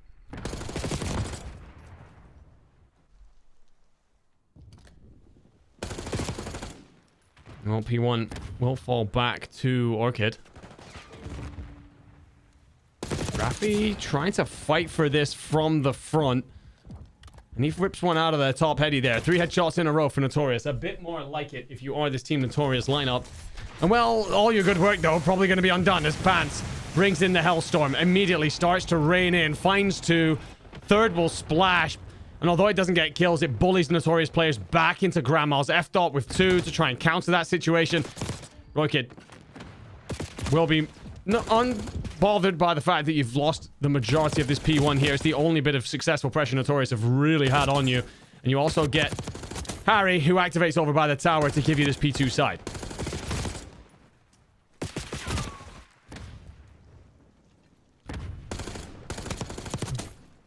Oh. And I may have lost my co-caster. I believe my Discord may have crashed. 1 second. Well, for now, I guess I'll just cast solo until my Discord decides to come back to life. So, we'll figure that one out.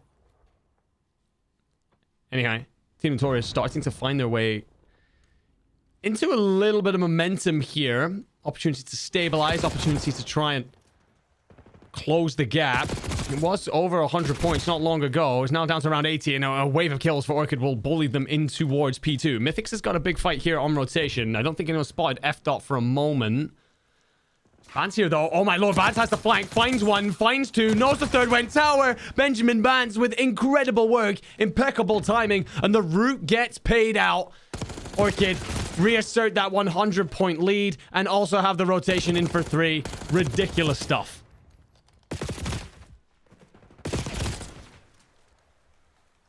Oh, actually, you get a flip spawn here for Notorious. They will end up with Afro and Eric Boom spawning close. A couple players spawn out for Orchid. So this will make the map messy for a second. Honestly, I can't tell you exactly why that just happened. But we have a situation then for Notorious trying to bully back. Discord is indeed down. Okay. Yeah, it looks like mine is just coming back to life here. So I will get Seymour back in as and when I can. But for now, it is going to be F-Dot trying to pinch this backside of Grandma. As you can see here, Team Orchid just trying to hold this side of the map, ensure that there's no pinch setup coming through for Notorious. The same thing that Orchid broke Notorious with just moments ago. But now all the bodies flood on forward.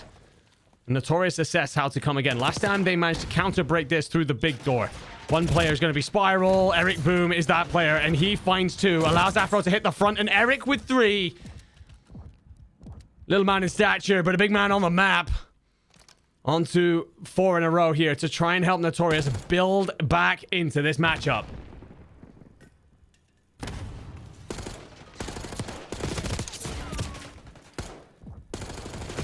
There will be a pinstripe feed for a moment, but that's all answered. Another 4 dead. Orchid bullying in again, setting up similar setup to what Notorious just used. Big door. Spiral side. Vance, well, he will be outnumbered eventually. The fact that Team Notorious have continued to hit this should tell Orchid that there's a rotation on. Mythics here going to be in control of top trips. He's looking on over.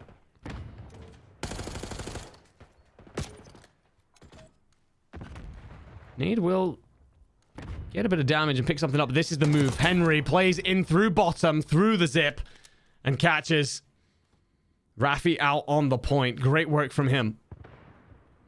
220 to 160 currently. Eric's going to try and use his Hellstorm. Doesn't find anything with it, but it will pull Orchid off the point for just a moment. Because Orchid can still win this here. Although it would have to be pretty flawless. And Eric Boom with 2 there should stop that being a problem. Well, no. Still plenty of time here for Orchid to make it happen. Raffi had a tough map so far. 15 and 23, but he will find 1. Make it 2. Also got the cross here for Sidewalk, and that's 3 in a row. Beautiful work then from Raffi. Confirmation there of your multi-kill for 3, but as well, his push out here should get a lot of intel. This should tell his team that they can rotate in for 2 if they wish. I'm a little bit worried that they've stuck around at P1 for too long. I'm slightly concerned that you haven't prioritized both sides of the map, and as Henry finds Raffi, and then Harry finds Eric Boom, that should make you acutely aware that Orchid have already set themselves up at this tower side of the map.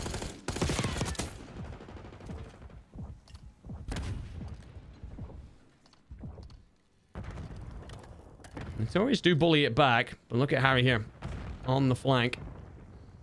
I'm probably telling his teammates just hold fire for a second. Let me activate here. Oh, and well, you don't find a kill, but your teammates do. Henry through the stairs finds 1, finds 2, and well, with a bit of support from Mythics, this could be all she wrote for Team Notorious. Orchid bully their way in through P3. And for Team Notorious, although you are continually re-breaking and holding on, it feels like it is by a thread, by a hair. Harry activates for 2 here. Gonna be sitting up and just trying to protect this rotation then, as Henry's already here. He finds 1, but Afro's gonna make himself a bit of a nuisance. A slow map by his standards, 14 and 21. And 2 kills answered back by Orchid. Gotta be the kitchen sink for Notorious. And there's Eric Boom with his best effort for 2. And Notorious are starting to really find a way into this. Orchid are going to be spawning over by Grandma, so they've got a lot of map distance to cover. They've also got to figure out a successful break. They will only get 2 bites at this cherry. As Eric Boom holds Spiral. Orchid trying to orchestrate some sort of setup here. It's going to be a lot of numbers in Spiral, but the nades are going to delay the push and delay the push. But that kill from Harry might give you a route in. Raffi holds. Afro's there for 2. There's not a chance, right? Oh, and Orchid may well lose a player, unfortunately, but Afro, he's going to get control over this. Afro on for 5. Team Notorious, who were 89 and 0 down after 2 hills, are going to see this out in the most ridiculous of circumstances. Not sure what's going to happen in terms of what happens to that player towards the end, whether or not there's a potential issue there. But the fact that we were even at the situation we were in before it then goes to that problem is absurd. We're 89 and 0 at one. We were so often talking about a 100-point gap in this map. Team Notorious have stormed it, chaining so many breaks together at P2, at P3 to get themselves into the fight. Right, let me try and figure out how to get Seymour back in. Yo, are you good? Yeah, man. Discord nice, just nice. Out. Yeah, no, I did. Don't worry, totally not on you. Did you? Can you send me a new video, or did you lose your old video? Yeah, I'm sending you a new one. All right, yeah, send me a new one. We're gonna have to wait for confirmation on whether or not there was an issue there. I'm assuming. Dandro does make a good point in chat. I hate saying Pretty sure Dandro's- players play on Steam TeamSpeak. Yeah, I was gonna say I last I saw there was a lot of TeamSpeak usage, but it's been a while. So I mean, if they're still on TeamSpeak, then they should be fine. But I mean, if you are fine and that has actually just happened in front of us, I mean, I have no words. To sum up. No, it took me that whole game. My Discord was just. No, it's all good. Not You working. should be back in now. You should be back in. I think I'm back. Yeah, chat. Let me know if there are any issues in regards to Seymour's side of things. But I think he should be back in. Nice. You solo. don't have anything being shared right now. Oh yeah, I've got to share that with Let me see. you. My bad. Let me You see are this. on camera. 1 second. Don't do anything I wouldn't. Share screen. That one. Go live. All right, you should be able to see now, my friend. All right, so back in. Yeah. How do I just sum up what just happened in the last couple of minutes? So, Orchid go up 89-0 after 2 hills. There had to be an issue there for Bance because he missed 2 hills in a row. I mean, I'm gonna wait to find out. I mean, I'll drop a message to check over here. But while we're casting, while we're getting warmed up into a game that never really looked like it was ever going to warm up because there's a 100-point gap, you get a situation where Discord goes down. I start trying to solo cast. I'm kind of worried a bit more about trying to get you back into things. I look up and Team Notorious are steamrolling their way back into the fight. And somehow, I mean, again, we are going to get confirmation on whether or not there was an issue there. If there is, then potentially a whole replay, considering how tight the map ended up being. But yeah, I mean, Orchid, after that first set of rotations, I was worried we were getting 100-point clubbing. So the fact that Notorious managed to find break after break after break there towards the end speaks volumes for their mentality, for their levels of composure. Felt like one of those moments where Orchid, as we know from that roster, rock up and just dominate. Yeah, I'm trying to figure it out. I'm trying to see if I can. Yeah, I've dropped a couple of Message somebody, messages but- in chats to see what is going on there. But I'm sure if we're dropping messages on Discord, I'm sure other people are not on Discord right now because of everything that's going on. I don't know how much it reset for other people. I don't know if I just got lucky or what's going on. I do know, however, I was about to text you that I'm open up TeamSpeak. Let's move over to TeamSpeak or whatever. And as soon as I opened up TeamSpeak, Discord came back up. It's like they knew. It's like they knew. I don't know when it went down because basically I made a call. I'm not gonna lie, I'm gonna go back and watch that map back. I made a couple of good calls, but I made a call and I was like, "Yo, Seymour, you taking this from me?" I was kind of sitting here where the hell's Seymour gone? And then I kind of click on over and Discord was just absolutely freaking out. So yeah, no, I was testing you. I mean, to be fair, that definitely warmed up my vocal muscles. I've got a headache, but it certainly warmed up my vocal muscles. You know, we were solo casting is an interesting thing. So glad we don't do that and that we actually share it with each other because, wow, I need to breathe. But yeah, I mean, that was we will find out everything. But as you said, I've kind of clicked back on some of the different moments here, and it does look like Bance is seeing issues for I think the last 2 hills, either that or something happens. I don't want to fully guess. But yeah, I mean, I can see that no one's really tweeted out to say, oh, my Twitter seems to be struggling as well. There we go. No one seems to be tweeting out to say that the map is fully oh wait, no. So Pit do indeed tweet out. So so they tweeted out that it was 133-5 at one point. And then Yeah, wow, what a comeback. Yeah, But 252. I mean, to be fair, it seemed like there were connection issues for Team Orchid. Bance wasn't there for the entirety of that last hill. I'm not sure when he did, but I imagine that. Yeah. Okay. So Mosin, on that Pit tweet, he said that Bance scanned at 239 to 180. So he was out for a long time. So he disconnected. Okay. He disconnected at 243 to 201. So he missed a whole 50 points on the other side. Okay, so it was even earlier. Again, this is one of those situations where I'm glad I'm not an admin right now. Yeah, 100%. I mean, I don't know what the solution is, to be honest. I guess the best case scenario for like everyone involved is potentially a reset of the map, but also for Team Orchid, that's like a dagger blow, right? Because you did so well. You were so good. I mean, what, P1, you walk away up by like 35 to 0. P2, you rotate in perfectly. You then play out the front side. Well, the back side, I guess, is you play P3 side of that P2. Hold it for so long. Rotating great for 3. And then you and me were both there and watched Bance set up that perfect pinch for P4. And he basically sets himself on the side there where, you know, in goes the nade, in goes the stun. He activates, and at the same time, teammates come online elsewhere and retook that P4. So Orchid really came out all cylinders. It's got to be tough to go, all right, we just played that perfectly. So I guess it's all about, you know, we're going to wait for confirmation on the situation, but got to be. I just got confirmation. Mentality. Go on.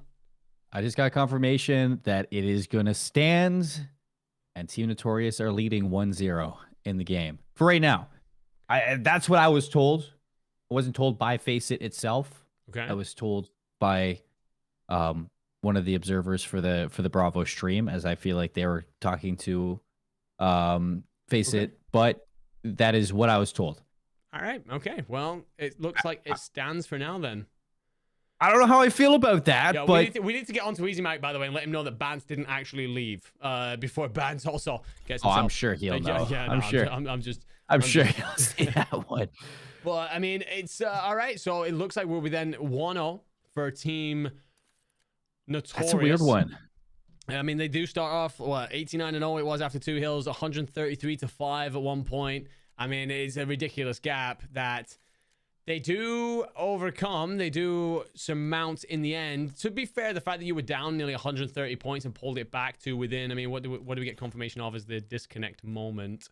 239 to 180. So what's that, like 60 points? So the fact you were down 130, pulled it back to 60 kind of speaks well. New process coming through from it. I have just been told that the teams have agreed to replay the game. Fair. Okay. All right. Fair enough. Yeah. Fair play to all gentlemen involved, especially those of you over on Notorious, because I imagine that is also, you know, that is just sticking your chest out with pride and saying, yeah, don't worry about it. We'll go. That's the right call. Again. Yeah, it is. It is indeed. I'm very glad that that's the call that's made. But again, a big round of applause to the gentleman over on Notorious for doing that, for turning around and saying, no, look, we want to, if we were going to win this, we're going to do this correctly. And but yeah, it's a tough situation for everyone involved, because I imagine there's I've never properly looked, but surely there's like all sorts of rule sets about when disconnects matter and when they don't, and even though of course they always do. So for admins and stuff, they've got to follow that letter of the law. Whereas Team Notorious, good on you guys, good on you gents for coming out and saying, you know what, now we're gonna do it again. We're going to square off. This time, what we're hoping to not do, though, is be 133 to 5 down before we even get to a third rotation. Sorry, even before the second rotation. So, yeah, we will at least be treated then, you and me, my friend, to another great map here. Protocol Hardpoint. We are live. We are ready to go. Gentlemen, off your marks. Get ready, set, and let's go. So... yeah, hopefully Team Notorious can have a better start than they did last time, as they finished on top of the world quite literally. It can't get much worse than what it did, and already it is better. So into P1 they go. Looks like they've shaken off the morning rust after what was waiting for this match to begin. And Team Orchid, let's see if they can find that form that they had. Team Orchid will bully back into P1 here. Pinstripe V for a moment. Bance can take bullets in from behind. Afro there to clean it on up. And Mythics gets caught trying to wrap mid-gun. So Afro here in a great position to just hold down. Gonna want to check this boat side. And he does that correctly. Harry's the player trying to back you down top zip. And unfortunately for Afro, your teammate's going to fall elsewhere. That's going to leave you exposed. That's going to hand this P2 rotation on over to Orchid. But for Notorious, well, I mean, it is so much better than last time. 30 points off of P1. Yeah, 30 points in a lead. No rotation just yet. Advances it behind the entirety. So nice shots there from himself. He's going to look for a little bit extra as he can just cut down some lives. At least tag them up and do some serious damage on the approach, though. Afro, he slips through. Double kill in the break for Team Notorious with lots of time to gain. Yeah, I wonder how much Bans would have been useful there. Just checking out on over that zip and seeing the Afro was making that dart through the front. But he gets by undetected, finds 2 kills, and plenty of purchase to get into the hill. The thing is, Orchid is still spawning close, but Eric Boom won't care a bit as F-Dot lands a nade at his teammate's feet. Harry will answer back. It's 3 in the feed for Orchid, but typically Orchid like to play out this P3 side when we talk about P2 because they want to chain those two together. They haven't had the opportunity to do that. They're now trying to establish that, but Eric Boom could be a thorn in the side at Arches. Yeah, Eric's looking to see if he can pull some lives away from this one. Hides away. The timing pays off for the one-on-one now against Bans. Can he get both? He does. The trade from Henry, but the damage has been done. And well done for Team Notorious. I mean, you limit Orchid to about 10, 15 points at P2 setup. They had rotations and spawns for, and you've managed to break these P3 spawns. Yeah, Eric Boom just goes absolutely huge there in the back, not giving Orchid what they want, not giving them a defensive hold that they have shown they are so capable with. And as such, Notorious playing through the front. Afro, a big job at hand. He finds it despite losing the initial portion of that fight, and also there for the trades. And as these players from Orchid consider whether or not to just hit this front door, Lucifer, that will be Harry getting caught by the stun. And Afro has decided he wants to play for mid-map as well, potentially looking to set up some sort of pinch for this P4. But Orchid won't have a solid rotation for this just yet either. No, hey, you knew that there's a player in Arcade too, so Afro taking a sweet old time. Harry, another swing over towards P4, and that stun's gonna make it tough for you to approach this one. Afro, can he do the Lord's work in this 1 versus 2? On 5 in a row, so playing for the streaks as well. In a little bit of a pickle, and it's gonna be Bans and Mythics to overwhelm them. 3 down for Notorious, and Orchid are in. Beautiful work from Orchid players there, just to stay alive, just to make themselves difficult kills. It gives their teammates time to arrive and support, retake that point from the Notorious team that looked like they'd managed to break on in. So then, how does your defense look? Well, look at where the Team Notorious are. They're trying to hit 1 from the front, potentially 2 from the front. 1 Grandma's, 1 Spiral. Well, Spiral's dead. Henry, nice wrap in, double shell with Harry.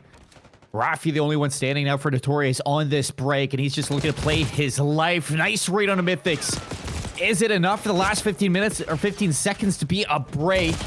Harry's going to get shut down. Henry from the outside looking in. They don't remember he's here. And he has stalled out the clock, so no Notorious scrap time over to P2, though. Notorious will have the setup.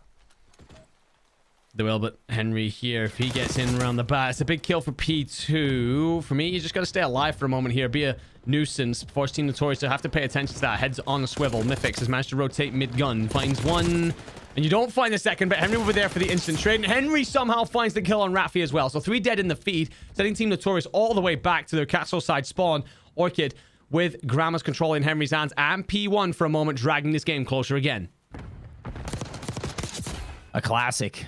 Already off the replay, nearing a tie game between both of them. Team Notorious flipping out on the other side and grouping up for one last swing at this hill to see if they can retain their lead on this protocol hard point. F-Dot just going to steamroll his way through, finds 2, finds 3 out of F-Dot. Henry's the only one standing on point that they have to deal with. You can see players getting here to see if they can assist. Nade from Harry takes his teammate out. Notorious hold this lead. Elsewhere, by the way, look, yeah, I was about to say, great observing. Whoever's observing on this, wonderful work, because Bans makes the route. Doesn't pay off with much in the end, but what he was trying to do there, just spread out, get themselves that P3 side of the map that they like to control P2 out of, but also those top trips, so useful for controlling mid, so useful for bottlenecking teams in towards this P2. And I watch Team Notorious try and turn the screw instead. A shout out to the main man Q, who is on the sticks for this one, driving us through this lovely series on Bravo. Afro, nice break in from Notorious, again fighting this one from the front. This is where they held Orchid about 15 seconds, even with those better spawns. They trapped them back here. Bance underneath. He's looking for an angle, and Mythics to pinch alongside him. Shots from the rest of the team. It's 3 down for Notorious. And you have Eric Boom through the middle of the map, but Bance, he wants to look for the rotation. Well, Eric Boom was the problem last time, right? He was the player that got into Arches, stopped Notorious being able to push out this backside. Sorry, stop Orchid being able to push out this backside. So the fact that he's cleaned up is an important moment for them. Raffi now to try and hold.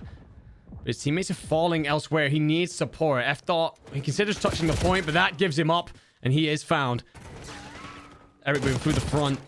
Cleaned up. And Team Orchid find 3 in the feed. So Notorious, they will hold on to this backside. It will spawn them in, but it's... how much in for a penny, in for a pound kind of situation, because Orchid, well, they've taken the lead. Lead swapped finally for Orchid. Notorious, though, they don't want to let that happen for too long, so battling their way back with these back spawns to hit this again. Mythics over the top, 6 in a row. 17 seconds for this last bit of scrap time, and you can see that already Team Orchid have had the rotation over towards P4. If you remember what happened last time, it was a near full 40 seconds that they got. Henry gonna be last player alive in lockers. Potentially could have just backed off for that one, held on to Spiral a little bit because he will not be available for this P4 fight now. Team Notorious just trying to all hit it through Spiral. F-Dot will find 2, and the teammates clean up. So all 4 dead. Orchid sent packing. Now their decisions on how to set up to retake. We watched them break it last time, but it's whether or not they can repeat that feat. I guess that's what happens when you leave 2 at old and only 2 for the rotations. You get disconnected, you get picked apart, and Notorious managed to break one of the hardest hills to break in all of Black Ops 6. So now they're going to be in. Lead swap their way. See if they push it further. Heading into the 3rd set of rotations. F-Dot posted up top 4 in a row. On his way to the Hellstorm. He's going to get the early shots in towards it. Mythics, who wraps around, and is finished off by Raffi. F-Dot has some help. Afro alongside him swaps over towards the Jackal. With these last little seconds, it's going to be fighting for by Orchid. But losing the rotations again at Notorious, they're going to be up top. Gotta give F-Dot so much credit there. Just makes himself a really difficult kill. Team Orchid, even playing for that scrap time, don't really get there. Don't really get anything clean out of it. Oh, F-Dot with a perfect grenade as well, right into Henry's teeth. Now we'll hand the hill over to Notorious, who trickle over that 200 point mark. Afro controlling this mid gun as he has done so much through the map. Mythics, well, he calls in a Hellstorm, but it's going to be answered by one of Team Notorious's own. F-Dot, who's earned it over this back portion of that P4. Calls in, Hellstorm catches and 1. Only finds 1, but it's enough. F-Dot outside. What just happened? How did Harry not see him there? 4 down for Team Orchid. 20 seconds. They have to look to this rotation.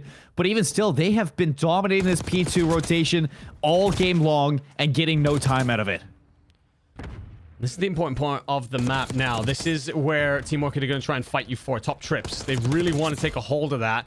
And this is why you can just watch this cross. You get that angle down onto the point too. Just anyone that tries to push through that tower side will be bullied back. For Orchid, you just got to send. And unfortunately, the ARs of Team Notorious are winning out. Finally, something for Orchid. And, well, it doesn't last long. Notorious can see it off here. F-Dot up top. Good read.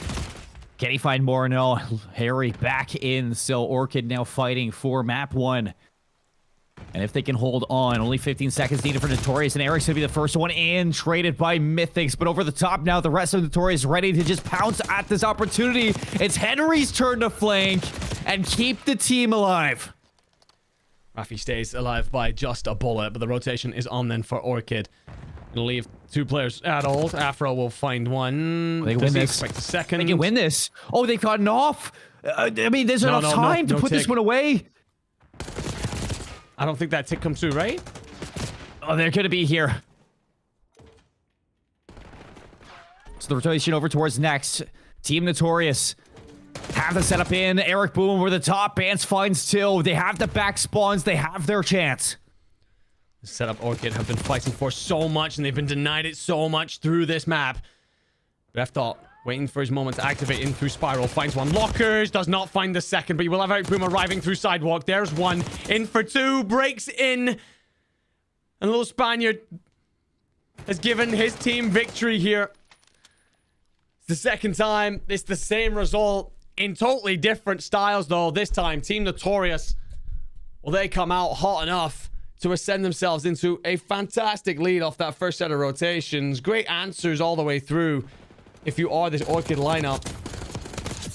But Notorious, back-to-back hills there where they just managed to get themselves, I mean, that P4 into that P1 felt like that was where they started to really pull away. I think it's that P4 instant break that they have. I think you get the situation where, you know, we go into that second P3, we end up in a spot where Team Notorious never really get set up. They never really get an opportunity, and as such, they even get bullied into the back Lamar spawn really far out. You feel in that moment, all right, Orchid building all this momentum, putting themselves in a spot. And then Team Notorious, what they do is they just kind of gather up together on that P4, all hit spiral together and overwhelm with that numbers advantage because they find a kill to give them that numbers advantage right towards the end of P3. And from there, it never seemed like they had any interest in letting go of that lead. So a fantastic effort from them. And again, fair play to them for letting us have that rematch. We got the map that we wanted. It's kind of unfortunate. I mean, there were a couple things, like there was a lot that Team Orchid were doing right. I mean, winning the spawns over towards P2, unfortunately not getting any time off of it. You know, it's just like you mix the good with the bad in the sorts, and they were just always looking towards playing proactive, looking towards the rotations, winning those fights. Even at that P3, P4 transition that Team Notorious were even able to break. It's the fact that you had the setup you wanted there if you're Team Orchid. The only thing is you had 2 players at old, 2 players on new, and because of those close spawns from Team Notorious were able to battle their way back through P3. They played the 4-on-2, they overwhelmed those 2 players, and as soon as they got those kills clean, they full set that hill, and that's what kind of leads to that break over towards P4, and ultimately the lead for Team Notorious to win that L. There were so many moments that it's really unfortunate because you're like, this squad and Team Orchid were doing so many things exceptionally well. It's just Notorious were playing it so cheeky, playing it so scrappy, and finding break after break for every single hill from the front. And on top of everything, the fact that you came out with so much fire in that first map too, Andy. I mean, they looked unkillable at the start before that replay. Unfortunate things for bans, and it just seems like they fell a little bit flat after that. Yeah, I mean, I think that Notorious potentially, you know, they end that first go of map 1 on a high. They come out with all that momentum into the second attempt. Also, the opposite situation for Orchid, Wind maybe taking out your sails a little bit. But one of the things as well, you know, we can talk a lot about, you know, what Notorious did so well in terms of their own game plan and some of the great moves that, for example, Eric Boone made on rotation, especially making sure that P3 was never really given up nice and easy, controlling that situation over Arches as he did. But one of the things they did as well is they took one of the big tools out of the Orchid armory, if you will. One of the things that Team Orchid love to try and do, P2, they get a player set up in top trips. They control that mid cross. They also have that angle in towards that back tower side. So they can do a job of just making sure they get a lot of that P2 time away. But they're happy to go 50-50 there because it gives them a lovely rotation over to P3. Team Notorious, I think they recognize it after the first time we play that map. And they go, okay, actually what we're going to do is fight very early then for trips. Right, even as late as the end of P1, even as early, sorry, as late P1 or potentially early P2, they are already fighting for trips there, and that gave them an opportunity to steal away some of the points that would typically have gone to Orchid. And I mean, what do we end up with in an end? Around about 40-point gap, something like that. So it's one of those. You end up with one of those going back the other way, and potentially we're talking about an Orchid victory. For Team Notorious, then, you got to be feeling pretty good. I mean, you had all the momentum towards the back end of map 1. You definitely took that into the start of that replay there, but also, you know, we spoke about it before with the reset issues that they've turned around and gone, you know what, actually we want to play that map again. They've stood tall, stuck their chests out, and come out victors. Yeah, coming out as victors in that map number 1, and that's going to be definitely a confidence boost heading into P2 as well, or this map 2 as well, heading to the dealership Search and Destroy, a map that has a lot of people, you know, some people love it, some people exceptionally don't love it, but me personally, I've been enjoying it. I think that it's a good change, especially through the season. I think that if there were less cars, it would be a little bit better, but even still, it plays to the strengths as for a lot of these fast-paced SMG teams to just make routes off the bat, play quick, make those quick adaptations as well if you need to transition from bomb site to bomb site. But more importantly, I think it's just the addition to a new map is very welcoming, and the departure of Vault was pleasant, to say the least. 100%. Search and destroy. And I think that for this to be a map 2 for Notorious, after coming out with as much as they did in that second game off of the reset, I said this is going to be a good map for this team. And I'm going to stick with that, Andy. Okay. All right. Well, at least you're not sitting on the fence very much. So coming out here, making a strong call. And, well, a couple of other people, sorry, they're going to be hoping to do that. Will be our players. They are ready to go. We're going to be sealing some dealership S&D. This is as much a case of players learning as they go here, with it being the new map in the rotation. And, well, it's going to be that double split hit that we've seen come through for a couple of different squads. For Orchid, and they find First Blood too. First Blood in. Eric Boom just tucked away in a corner, backed off, able to play his life. And he's got some backup too. Raffi over the top. Eric Boom on his wing. Harry's going to make himself known. He just has to depart from this position. Back up.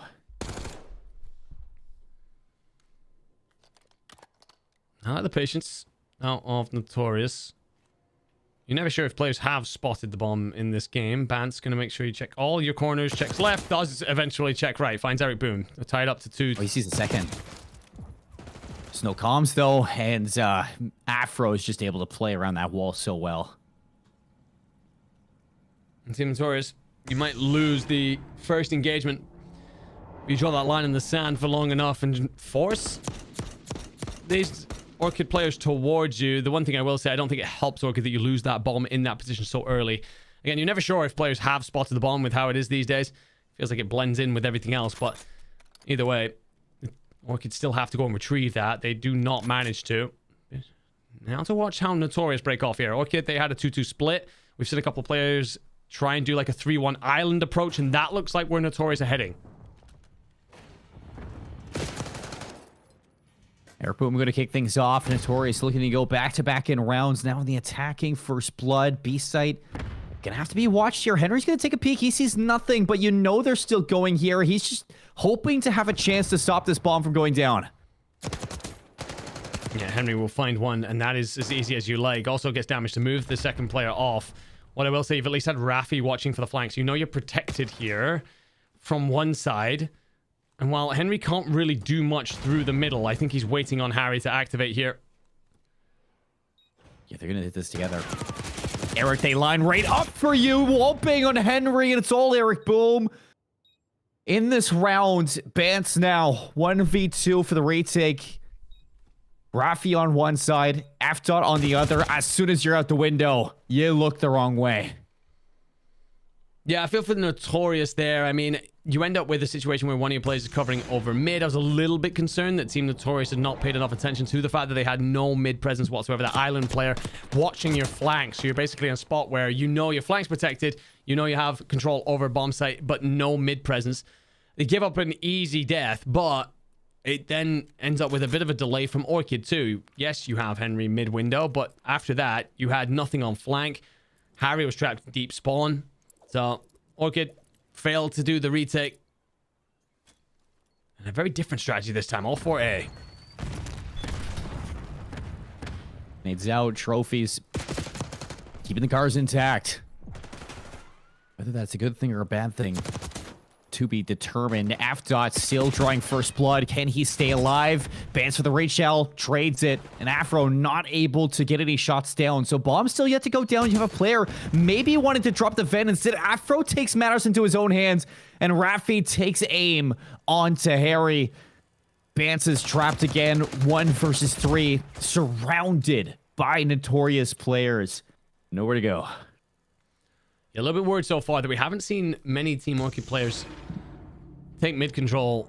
I mean, I think I could fairly confidently say no Orchid players take any sort of mid control on these offenses. And I'm a little bit worried that it doesn't matter what setup you have, then you leave yourself so split and open if the Notorious player does get into mid. And they've successfully done that twice now. So for Orchid, maybe an adjustment needed on their offensive side rounds. But for Notorious, last time it was successful with that 3-1 island play over by B. This time, a 2-2 split. So a change up here, try and make some more noise over towards A, drag a couple of bodies. And Tories have been pretty on point for these first bloods too, I will say. So, you know, even if that in the last round, he gets traded, but he stopped that bomb from getting planted.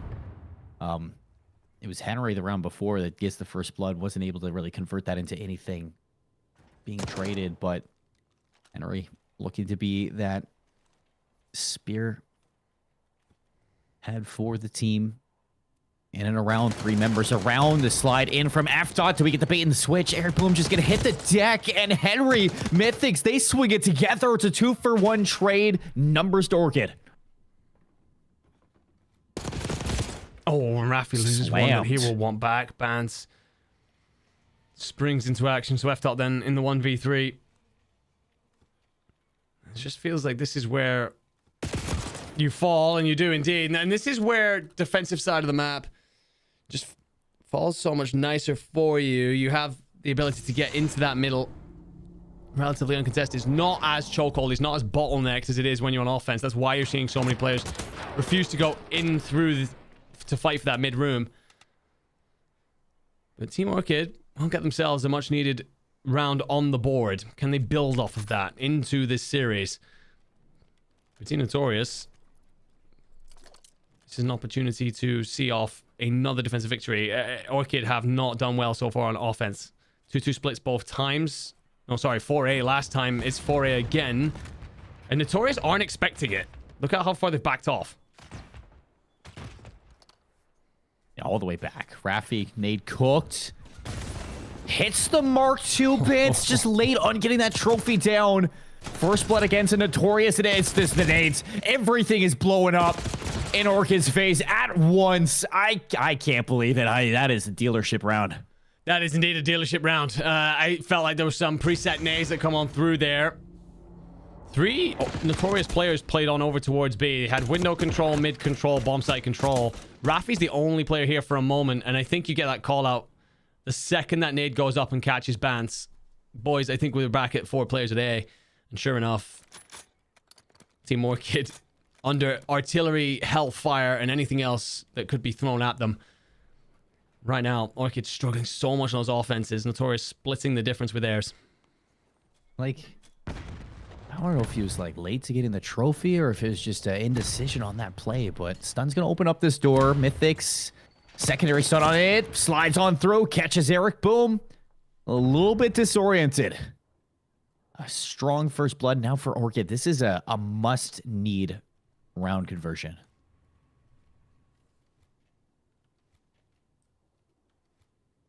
Rafi, you're going to try and fight for some mid control here. Wants to do so to give his teammates a bit of freedom to push towards B.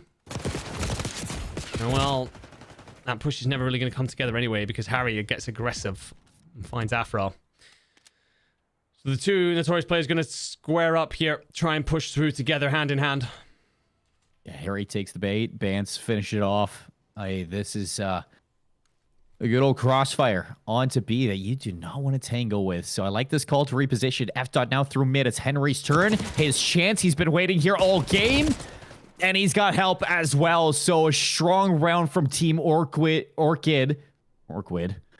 Starting off with that first blood and then not letting go. Doing a great job there. I think patience as well is important. We saw a couple of moments there where you see Team Notorious constantly trying to reposition the bomb. They're trying to, okay, can we catch someone on a rotation? Can we bait someone into a gunfight? Can we just drag one of these players out of position to give us either numbers advantage back or at least something in terms of map presence and information? They manage none of it. Orchid stick true to their guns. Again, this is only split really by 1 offensive round that Notorious took. Everything else has been defense. Ooh. Well, another really passive holdover towards A from Rafi. He's going to give that site up. See if you can bait Team Orchid back into the kill box that are those 4 cars just lined up on site. But at the same time, a lot of patience from Team Orchid as well. Orchid, I think, again, going for some sort of bait strategy. Can we get Team Notorious players stepping out? You will start to get movement from Bance. Sorry, I'm doing it as well. Bance and Luke and Harry, who move on over towards B. Desperately need a blood. With no mid-map control, you're hoping to gain something out of a numbers position, but Well, as we look at 40 seconds on the clock here, it looks like Orchid are deciding to group on all back up and head over towards A. It hasn't been successful for them so far. You got to do something at some point, though. 30 seconds left. Hopefully you have a trophy this time, but Rafi's going to spot it all. Early shots in. He's stunned off. Can they get it done? Oh, it's not even going to be a nay. The trophy doesn't block this, fellas. But it's not going to blow up any cars. So bomb down, post plan on the 4-on-4. No flank just yet, but it looks like Eric Bohm. He's going to look to get that done, but at the same time, Bance is all the way back around and a flank of his own. Nobody's going to be expecting it, but with the Bance...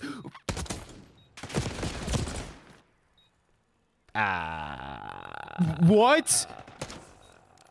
Oh. All right. Okay, then. All right, well, Bance... He was most certainly making the play there. That was going to be something for the highlight reel. Yes. That was a round-winning play right there. That was actually perfection. The timing, everything. The observer transfers over, and honestly, the way my eyes lit up. Somebody cue the Curb Your Enthusiasm music over that, please. Well, we will see the Orchid players back out, of course. Not a surprise, unlikely to play through for now, 3v4. So we will wait and find out what the situation is going to be and whether or not that round will count. Because I'm going to be Bance had made the play. Bance had for sure made the play. Like, clip that, get it on the timeline, whatever. But Bance was in round the back. That was going to be something special. I mean, yeah, tough afternoon for Bance so far. It feels like the COD gods certainly against him right now. We're gonna take a quick internet gods, come on, let us play the map, please. It's just kind of hilarious that it happens just as he's about to make that sort of play as well. Like that was insane. Anyway, looking on over EU Elite Stage 3, winners round 2 update. Mission Magpies 2-1 up against Mistaken. That looks like it's a pretty good series. 250 to 179 for Mission Magpies in map 1. Then it's a 6-4 victory for Mistaken Esports map 2. The control on Hacienda going to Mission Magpies in that round 5. So close series over there between those two. That is the matchup that is being played on mainstream right now. So Bryson Tom will be casting over that on main. And yeah, they've got themselves a banger on. Honestly, it's a weird one because for how good Mistaken have been, 5-0 in groups, they were, they dropped only 5 maps all the way through. Of course, that 5-0 means that last time they played Magpies, they won 3-1. This time they will not get to repeat that. Magpies stepping on up here. Yeah, for sure. And I think this is one of those series. I teed it up at the beginning when we were kind of breaking it down.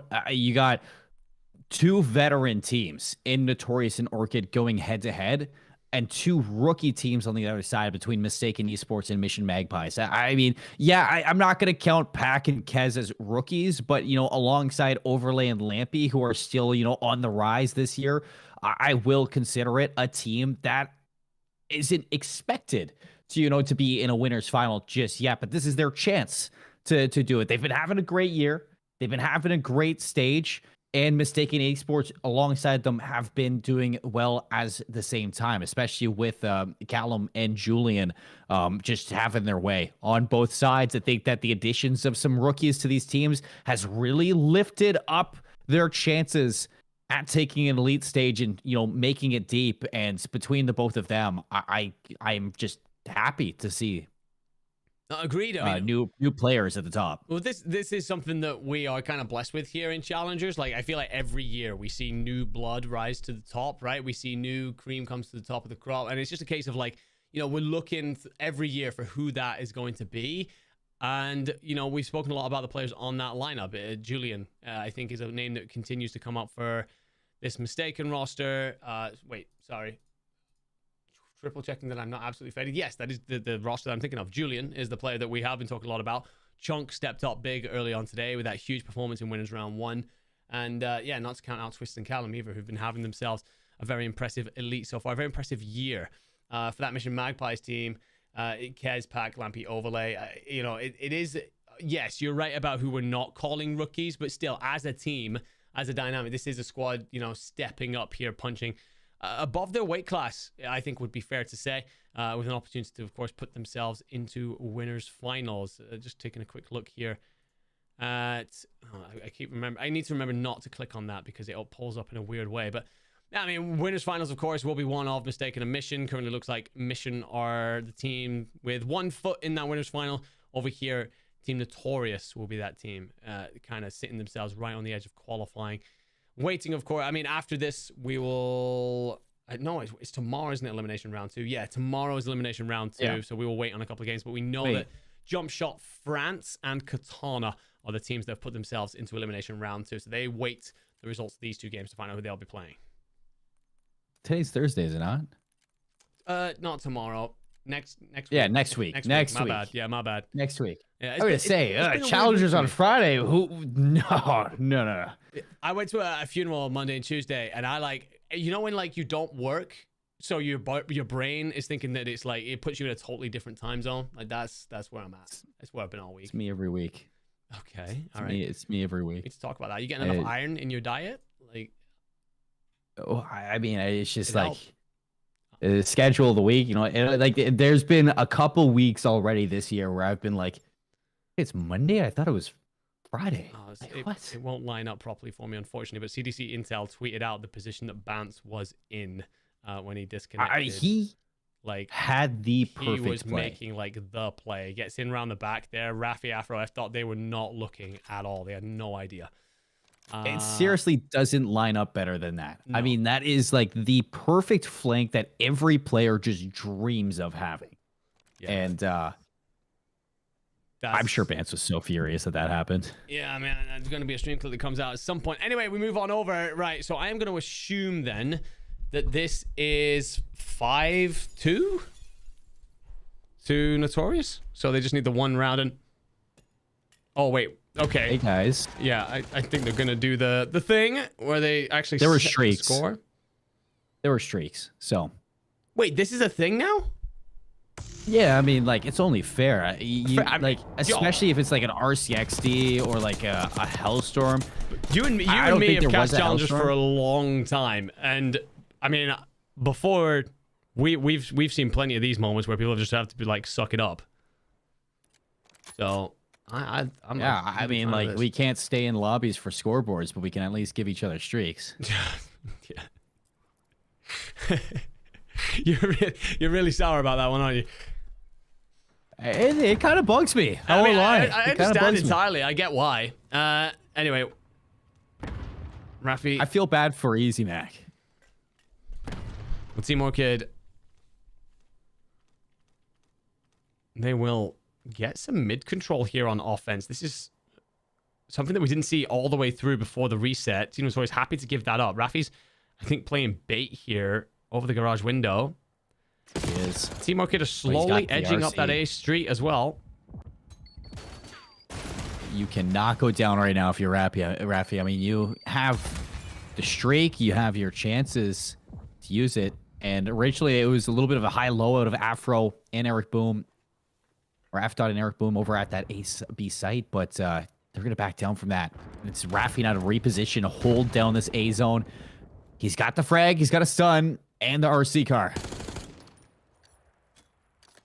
Well, we know that he knows his nades, and oh, Henry will get the bomb down all the same. Afro trying to make some noise for this side vent. Repositions to hit this from the shotter, and well, he's back down as well. Big fight on the flank, and well, 3 players die instantly. Henry with 2 though, and then he's gonna push on out to try and find F-Dot, but F-Dot cleans that up. Still have the health to make it happen too. 74 HP in that fight. Yeah, Chell that. Henry. I would have preferred maybe a Chell inside the building, but he Chells outside, and I think that's what kind of gives that up. Even still, what a retake there. Afro opens up the vents. He then turns around, opens up the gates, and he literally gives like 3 separate points of contact to fight through from garage, like around the back, in through the garage door, and in through the vents. Like, and I mean, they hit it at the perfect time. Was indeed great work. F-Dot on the flank as well. Winning a big fight just when it mattered. Does it mean if we got 2 number 7s? We do. Okay, sweet. All right. that mean that they're lucky? Isn't that 3? I mean, if anyone, Bance should not have the number 7 right now if it's supposed to be lucky, because that guy, wow. By the way, big hit here from Team Notorious at B. Number? All 4 of them. I always thought 13 was unlucky. Oh, Mythics. Well, Mythic's going to be very unlucky. To get that first one. Henry there trades it. That's bombed down for a second. Now to play your life if you're Orchid. You cannot give up a kill on this window. I was about to say Rafi 5 in a row, but of course, 4 of them handed to him. Notorious here. I like what they did make. I like the decision there. Play out the back, ensure that your teammate is protected as he puts down bomb. Now got to be worried about your flank on the opposite side, however. Now back this play. This bomb's still not gone down, and as time starts to whittle, that's given Henry the opportunity to try and collapse in through mid. Coverage there from Rafi, but Bance has found 2 on the flank. Henry finds 1, and that delay from Team Notorious to actually plant the bomb gave Orchid a window to get back in. Bance did have to activate to find a big 2-piece, but either way, Team Notorious, when they watch that one back, they'll be frustrated that they didn't move that as quickly as they could have. They get that bomb down and get spread out, set up. That's going to be a very difficult retake. Instead, Orchid handed an easy one, set up that domino, and they knock it down. Yeah, I was a little worried that Orchid were going to go for the full send around through like the dealership hall, and instead, you know, the right call from Harry. He's holding them in the garage. Everybody turns around. They isolate Eric Boom. Bance finds a second one over towards the shed, and you know the rest is history. That's though a kill you don't want to see if you're Orchid looking to come back. It's first blood to FDOT, and the bomb's down.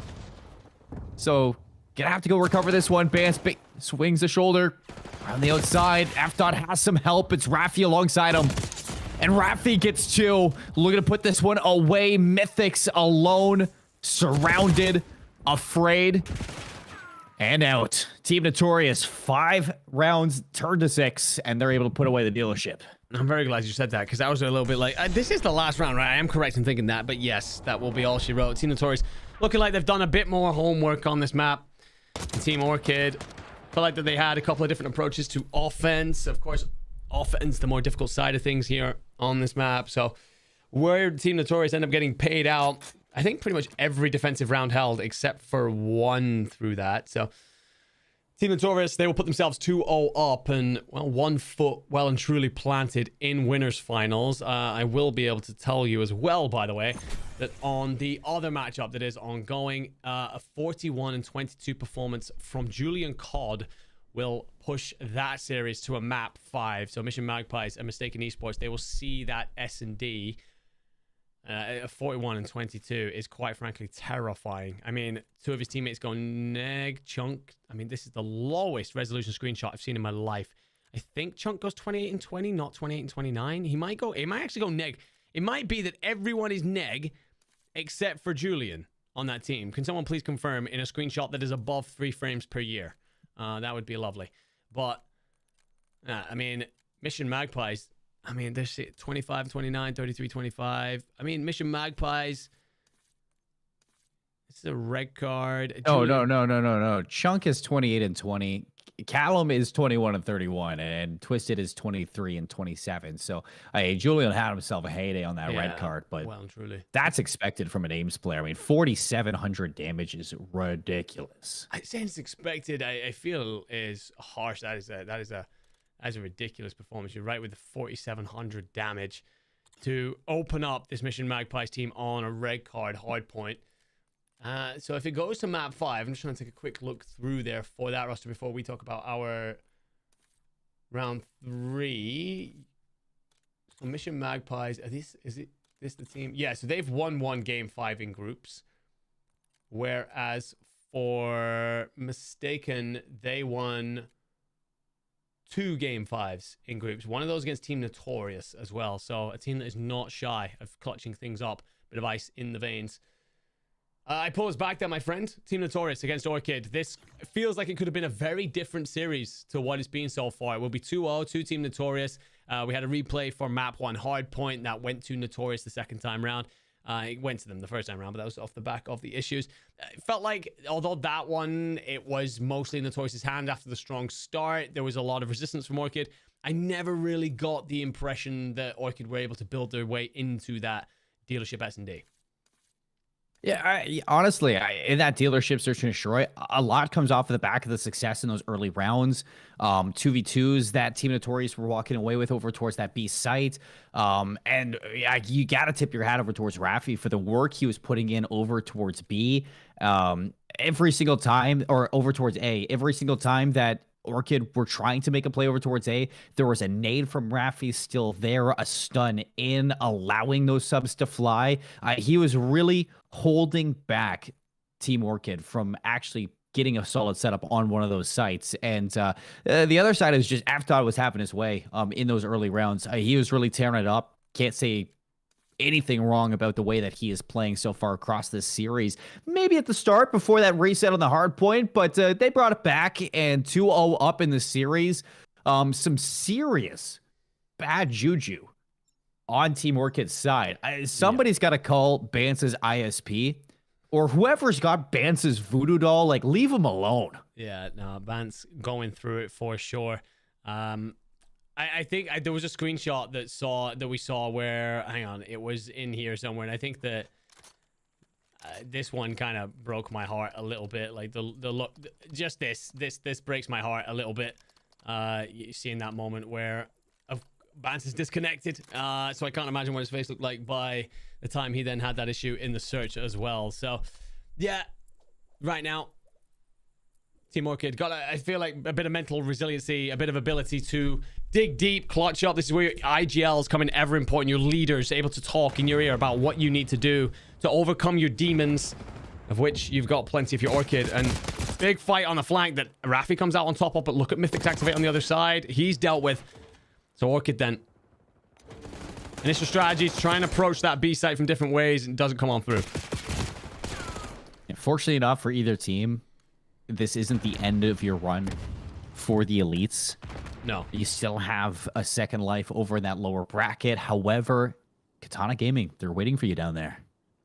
And that is not a team you want to match up to. We saw that as they unleashed their wrath on the P7 Esports earlier on. So Team Orchid fighting for this one now. From the offensive side, they're going to get a break over towards A, see if they can get a setup going. Harry's going to push in towards Lights. He gets a kill on Afro, and it's a triple stack on A. Comes your first take, and look at the Team Notorious players try and approach this from all sorts of different angles. Eric Boom on the flank in particular going to be important here. Band's got to catch this one at Catwalk. You do, so that reduces the ability to pinch, and well, Mythic's actually pushes straight out. 2 kills in transition here. As you capture A, Bance will find a third as well. So it's all going to be on Eric Boom, and he's found B is being stacked. Carpon from Raffi. Hefta, nice shots onto Henry.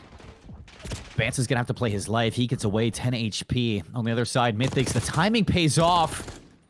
And he gets some angles onto these members looking to block off this B zone. Bance is in. Bance finds 2. 4 in a row now. He's on to B. First segment is capped. What a bounce out this has been from Team Orchid. Bance 6-2, Mythic 7-2. Mythic's working these flanks so well. That's the 5th tick. Notorious don't have time. They have to send. Gotta get in. Contest. Just barely there. Mythic's his 4th streak. That should put it away for the attacking round. Team Orchid on the vault control, roaring into play. And not only that, I mean, that was nearly as fast as the leg mates the other day. Hey, look, I'm glad you said that, because that is the one bit of hope that I have seen from that team recently. My guys, but wow. Good time. Trust in the CEO. I do. It's just, you know, it's requiring a lot of trust after a very long season. But Team Orchid, plenty of trust in their 2-star men coming out of that one. Bance 8-3, Mythics 8-2. I feel like Bance doing fantastic work directly onto the point. Mythics working the flanks, keeping Team Notorious guessing their opportunity to answer back now, and how they will want to. Do not want to be giving Team Orchid momentum boosters. Egos lifted through the roof if you're Orchid off that first round. Boy, that's a jackal out of Henry there. Shoots him all the way through mid, and he is shooting nukes. Lucifer alongside him. Harry The devil of Team Orchid blossoming in this fight. 24-24. Another swing over here from Eric, and Mythics just shuts him down. And Notorious, it's like the door has been closed on this series when it's been wide open for the past 2 maps. Afro sees it also slammed in his face as he falls cap. Eric with a little bit of movement here, but it feels like, whereas with Team Orchid last time, very clean waves of kills. Notorious have had no such luck.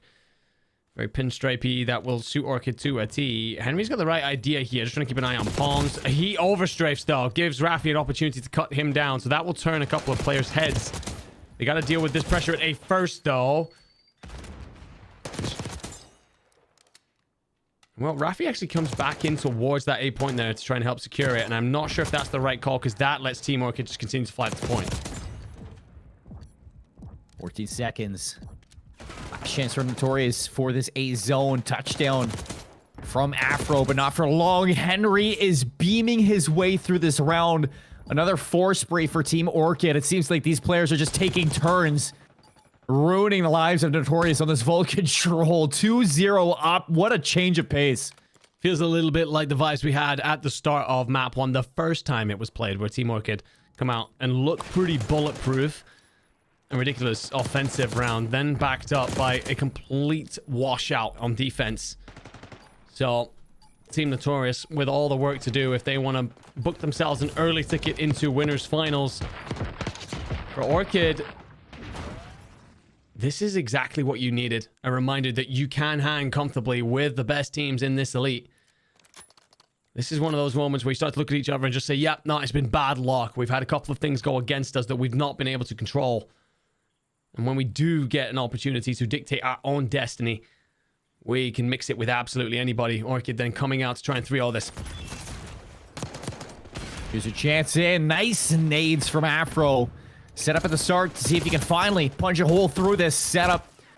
And Afdot's going to keep you humble in that round. So 4 down for Orchid. Back off the respawn. Afdot looking for a little bit more damage. Slides out. Good trade from Bance.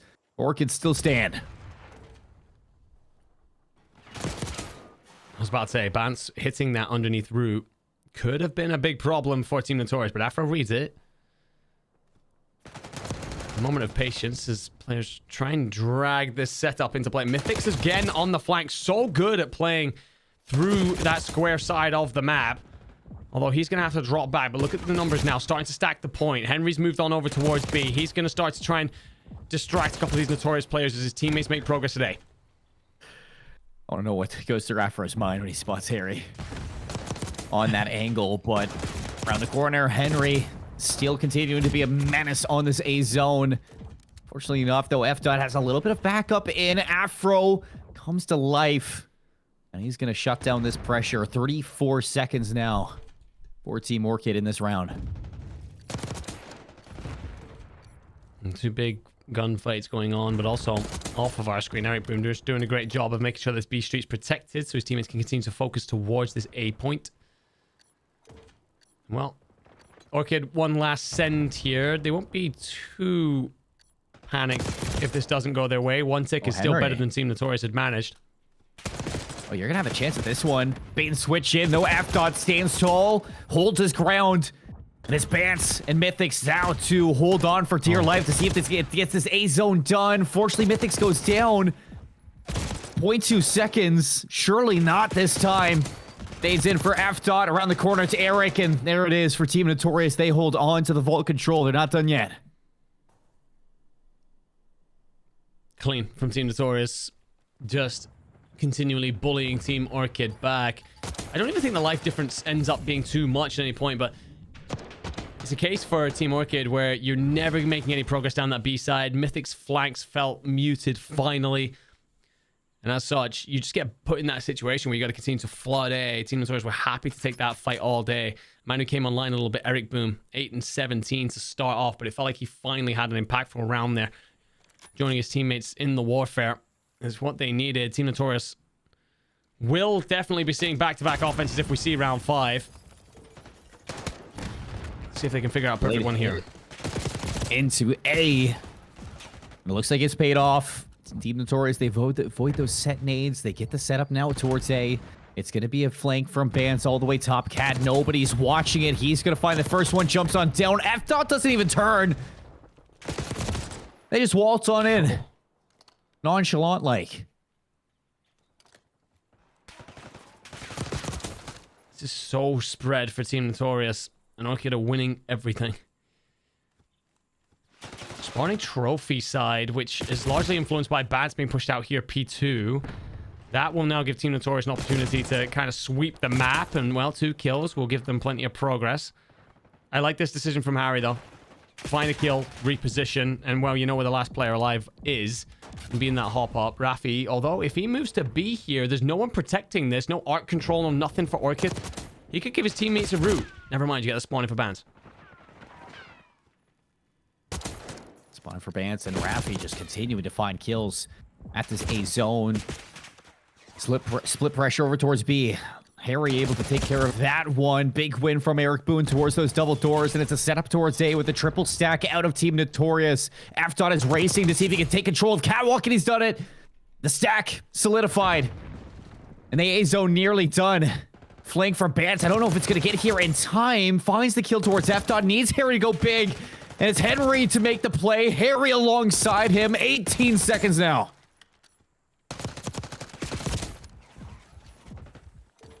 Okay, doing such a good job here of pushing forward, of continually advancing.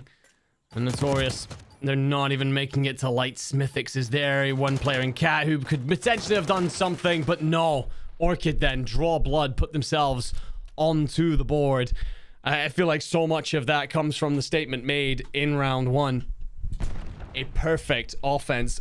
And then, well, pretty much a perfect defense as well. Orchid made it look ridiculously easy first 2 rounds. I think there's going to be quite a few players to talk about here. Of course, we'll let the scoreboard pull itself up, but moments in particular that stand out go back to some of the work that was put in by Mythix continually on the flanks. I'm thinking back to that round 1 where he's just Team Notorious every time they try and get set up defensively, especially when we start talking about that B transition. He's just prodding, and poking in from the side, just constantly ensuring that Team Notorious, they can't focus on what's directly in front of them. They're always having to keep themselves on a swivel, and that puts them in a spot where they're essentially caught up in a bit of a blender. So Team Orchid, I mean, I don't know about you, but I can hear buttons being absolutely mashed here. So I'm assuming that Team Orchid are going, let's get straight into map 4 and take a bit of this momentum in towards it. I just give confirmation. It will be a vault hard point. So going from vault, sticking there for a moment. This is an opportunity to answer back. The protocol hard point, of course, I mean, we played it twice. First time around, it was all Team Orchid until the disconnect that then put it in for the replay, which Team Notorious came out on top of. I guess I run the question over towards you. We've played a hard point. We've played on vault, albeit in control. Anything kind of leaning you from what you've seen in this series as to what may come in this map 4? Yeah, I mean, just everything that I saw in that map 3 was what I would expect from Team Orchids. Just in general, I mean, they looked composed. It looked like map 1 and map 2 just never really happens, and you shook your demons between those 2 maps. It definitely seems like what we've expected Team Orchids to kind of bring to the table. And you look back to map 1 and how it went on that protocol and how clean you were back at the first set. If you just kind of go back into your mind and remember what strengths you can play inside a map like Hardpoint and how good you are at Vault just in general, you are nowhere out of this series just yet. If you're Team Orchids, you know, maybe Bans was just deciding that, hey, let's reverse sweep this one. You know, I'm gonna pull the plug. We're gonna reverse sweep this one. Yeah, no, I'm sure that's exactly what he wanted to do. Add a couple more gray hairs to the beard. Why not? You know, just make life difficult for yourself. By the way, Mission Magpies will 3-2 Mistaken Esports to put themselves into winners final. So that will knock Mistaken, then a team that went 5-0 in groups, down into the elimination bracket. Gotta say, both of those teams impressing us. I know we've spoken a lot about how, you know, some of those players, yes, we wouldn't consider them rookies, but they're certainly teams that are punching above their weight class, it feels. For Mistaken in particular, this has been a very impressive year from some of them individually. Julian, I mean, you can see it there, 41-22, that pushed that map 5 through. But for Mission Magpies, a relatively comfortable Hacienda S&D in the end. Map Hacienda, somewhere that Feels like Mission Magpie is very comfortable on. So we will then be looking to find out which team plays on through to meet them. It will be either Team Notorious or Team Orchid from this.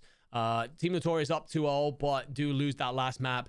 For me, I think that for Team Orchid, what I'm most impressed about there is the fact that you come out off the back of that map too. And I said just before we went in, is about your leaders getting a hold of you, that locker room kind of mentality, and almost that siege mentality of, look, world's against us, but we got to come out, stick our chests out and say, you know what, we refuse to go down quietly. And I think that the fact that you do that and come out so convincingly in those first 2 rounds, that should do a lot to raise those spirits back up.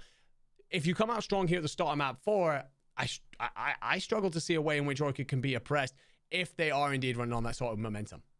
Yeah, not even like that. I mean, it's just considering, like you saw even Bance in takeover mode too.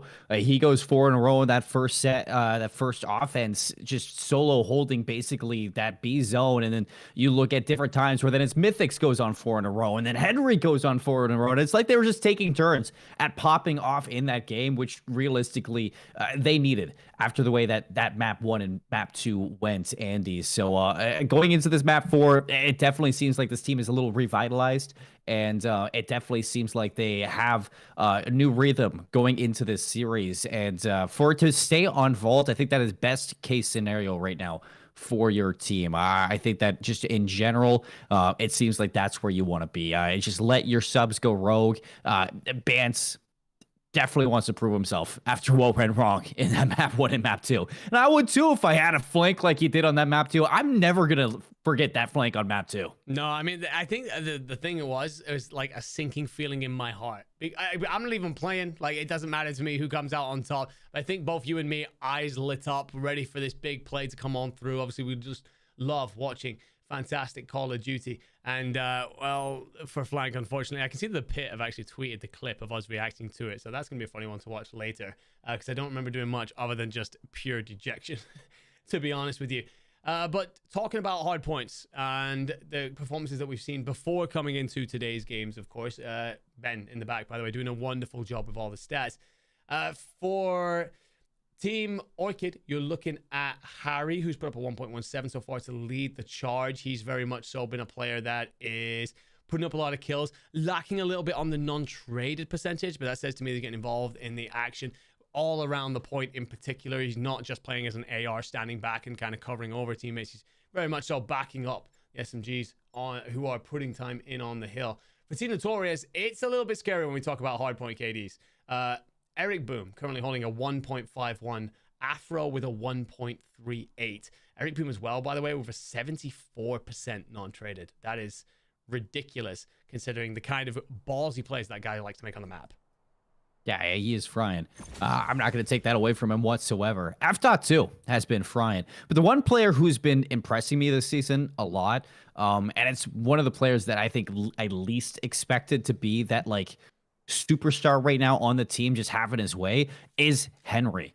And he's been a player who is like has had his moments in previous years, and has always been fighting at the top of challengers. But he's never really, in my eyes, you know, I could be totally faded for saying this, but he's never really truly been that guy compared to the other teammates that have been alongside him. He's always, I felt, been in the shadows, just doing what he needs to do and doing it consistently. But you know, watching him on LAN and now watching him in the 3rd season of the Elites, this guy is a menace on this team. And I think that showed in that Vault control just how much he was getting done over towards that A zone, constantly putting pressure over towards lights, making sure that you were hitting those flanks on offense as well to get in behind. He was always in the action and, you know, finding double kills to keep that team in it. And I look to him in this map 3 alongside Bance to continue to be an issue, because if Bance and Harry are on the same page and they're both playing through Vault and just flowing like water, that's going to be an issue for this Notorious squad, and definitely something that I can see happening. Yeah, I mean, I'm a big fan of the call out on Henry. I think that his teammate actually falls into that similar bracket. That's going to be Mythics. Feels like these are two players that are all like, you know, they've been around for a bit in challenges now, but it feels like they're on that constant slow ascension. And this is their moment to kind of step up and really show who they are at the very top. Don't get me wrong. Both these guys have had some successes, of course, in challengers, but this feels like one of those periods where they're both right up there. And I think, yeah, when you talk about Henry, I think a lot of Mythics. God, I remember casting him back on Bow Cage in Vanguard and talking about how he looked the real deal. Well, he's certainly proving to be exactly that. But in order to continue to step up and continue that rise to glory, you're going to have to find a map here that pushes it to game 5. Team Notorious v Orchid. And, well, we talked about Mythics and Henry. Unfortunately, they died first. I feel like every time Bocage just mentions a flower wilts in the world. I know part of my soul does. Well, let's get this going. Party at P1. And Team Orchid is happy to be the first ones on site. So, a little bit of time here for Henry as he's going to be looking towards that hill. Jump down from Eric Bohm. 3-1 start for himself. A bloodbath back and forth. Spawns, however, going to be identical. A little bit of a split one in the back. It's Mythics, no read coming out from Eric Bohm. And you're putting some pressure to the P2 rotations. Yeah, a little bit worried there, by the way, that Harry spawns at Trophy. Instead of moving over towards P2, he just heads directly in towards P1. That's now going to leave your teammates outnumbered. Bant's got a lot of work to do here in the back. Finds one. Going to be surrounded, though. Going to be cut down.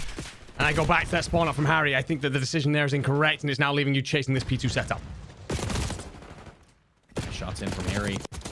Raffi trades it. That 2-piece is going to slow down Team Orchid off of this respawn again. Just like the protocol, you win the early fights over towards P2. You lose the initial battle, though, for time.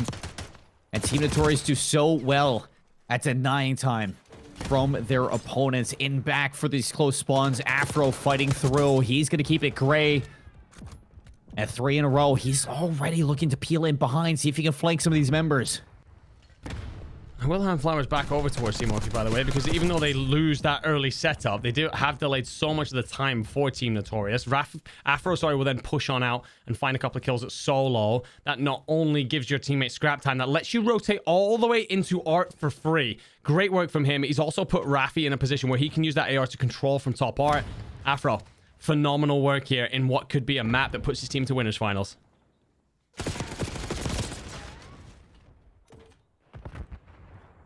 Afro still on a streak, by the way.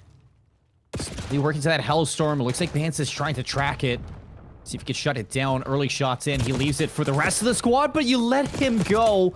And he almost makes it into something. Tie game. Heading into what could be this P4 rotation that Team Notorious are keeping their spawns intact for. Eric Boom looking for the rest of this P3 time, but it is just a back and forth affair. No real solid setup for the Basketball Hills.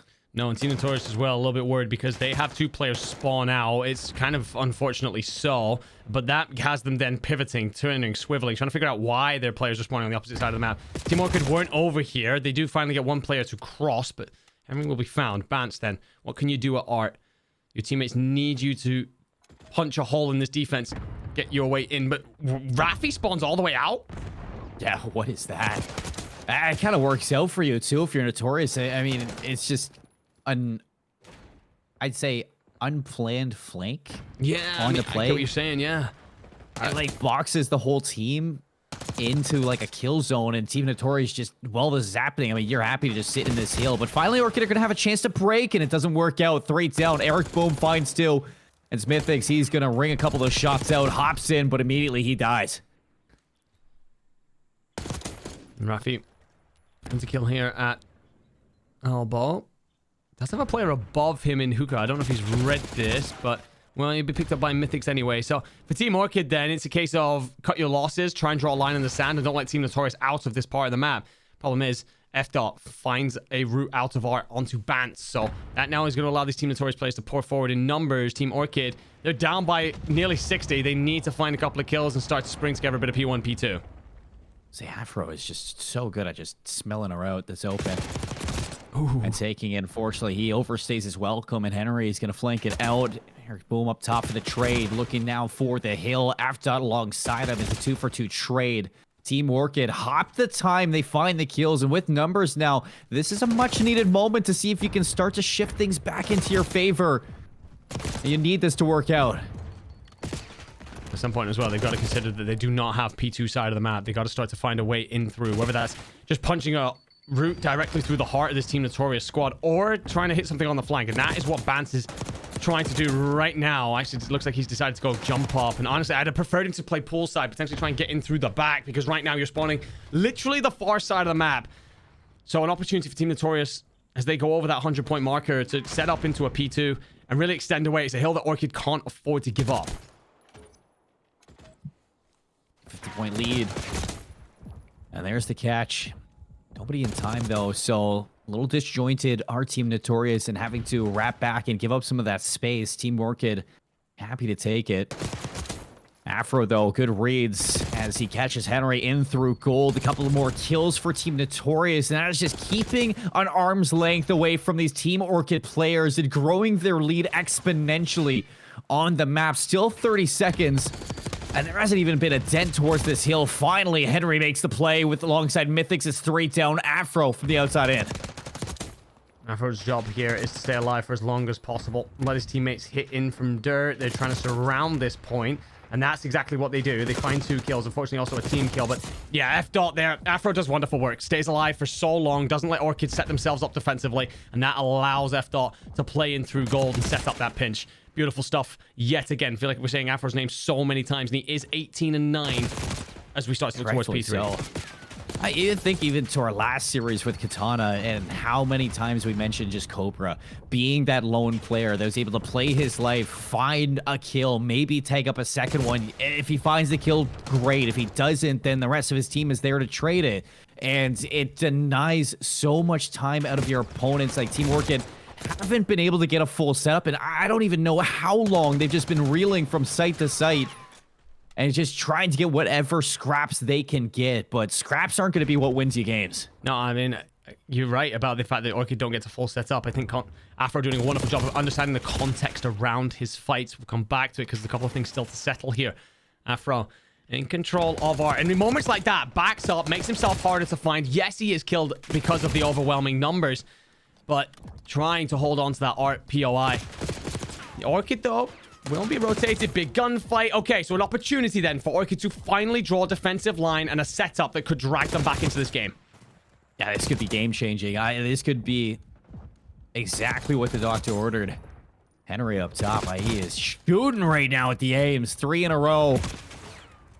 On a streak. F-Dot gonna put it to rest, but as you cut off one head, there are 2 more Orchid players here to take his place. So Henry could spawn up with the rest of the team. Harry gets caught out, lane prone, and that's going to force some pressure towards the front for Bans to try to go big. Can he find 3? No.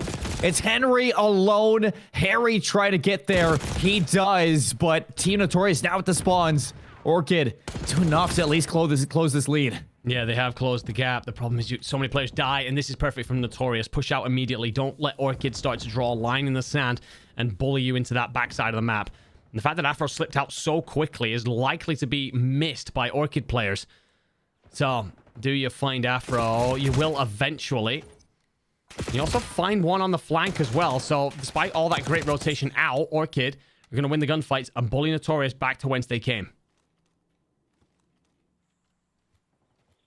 Slowly and slowly, this lead is fading away. It reminds me of, what we saw at Team Notorious back in that comeback on Protocol. And everybody is just roaring into form now for Team Orchid. Another set of kills combined.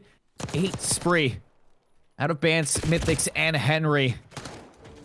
And it is just going to continue to keep climbing up. Mythics, he's going to peel back around. And what a shot onto Eric. He's in for the time. 20 seconds still. Orchid have a chance to flip this lead. Yeah, you just need to stay up here. Someone from Orchid has got to start to look for that flank onto P2. And it's all falling on Bans, but he's picked on up. So Mythics then's trying to explode through gold. But you're going to be outnumbered and, well, all your good work here. You're right. This gap has closed significantly over the last couple of hills. I'm a little bit worried about how far F-Dot is advanced on up and whether or not he risks flipping a spawn out. But as he's cleaned up, Notorious then with a hold to try and reestablish that lead that Orchid have chipped away at for so long. F-Dot literally spawns on the hill. That's insane. In time for Mythics to be in his sights. Bans gets around though. 2 down for Notorious. Afro in the hill, hoping for some help. Rafi down low towards the pool. Afro's going to slide Shell out. Still the break in. Bans has some presence in the hill. See if he can hold on tight, though, as Eric Bohm is looking to pressure in these last few shots. Nice out of Harry to assist Bance at the inside of this hill. And Team Orchid keeping this one close. Bance got a big fight on the hill, and he wins yet another. Feels like he's gone absolutely nuclear throughout this hill. Big flank through the trophy side. Pushes in through dirt to break. It stops Notorious wheeling away and gives Orchid a lifeline still in this game. But also that pressure, that endless pressure has forced Notorious to try and rotate this map as Orchid should have been set up. But Henry's going to get caught by Raffi on the cross. And Raffi with two massive fights to give his team the potential for a rotation that could see them set up for that P3, P4 chain. Get a major shutdown from Afro. You have the setup you want, but you don't find the kills. So what has been a 20-point lead for Team Notorious for so long, now is your chance for Orchid as you find yourself in the hill to see if you can finally change this outcome. Mythic's around the back. He's going to take control of square. Bounce out front. It's 3 down. Can you find F. You do. Spawns are flipped.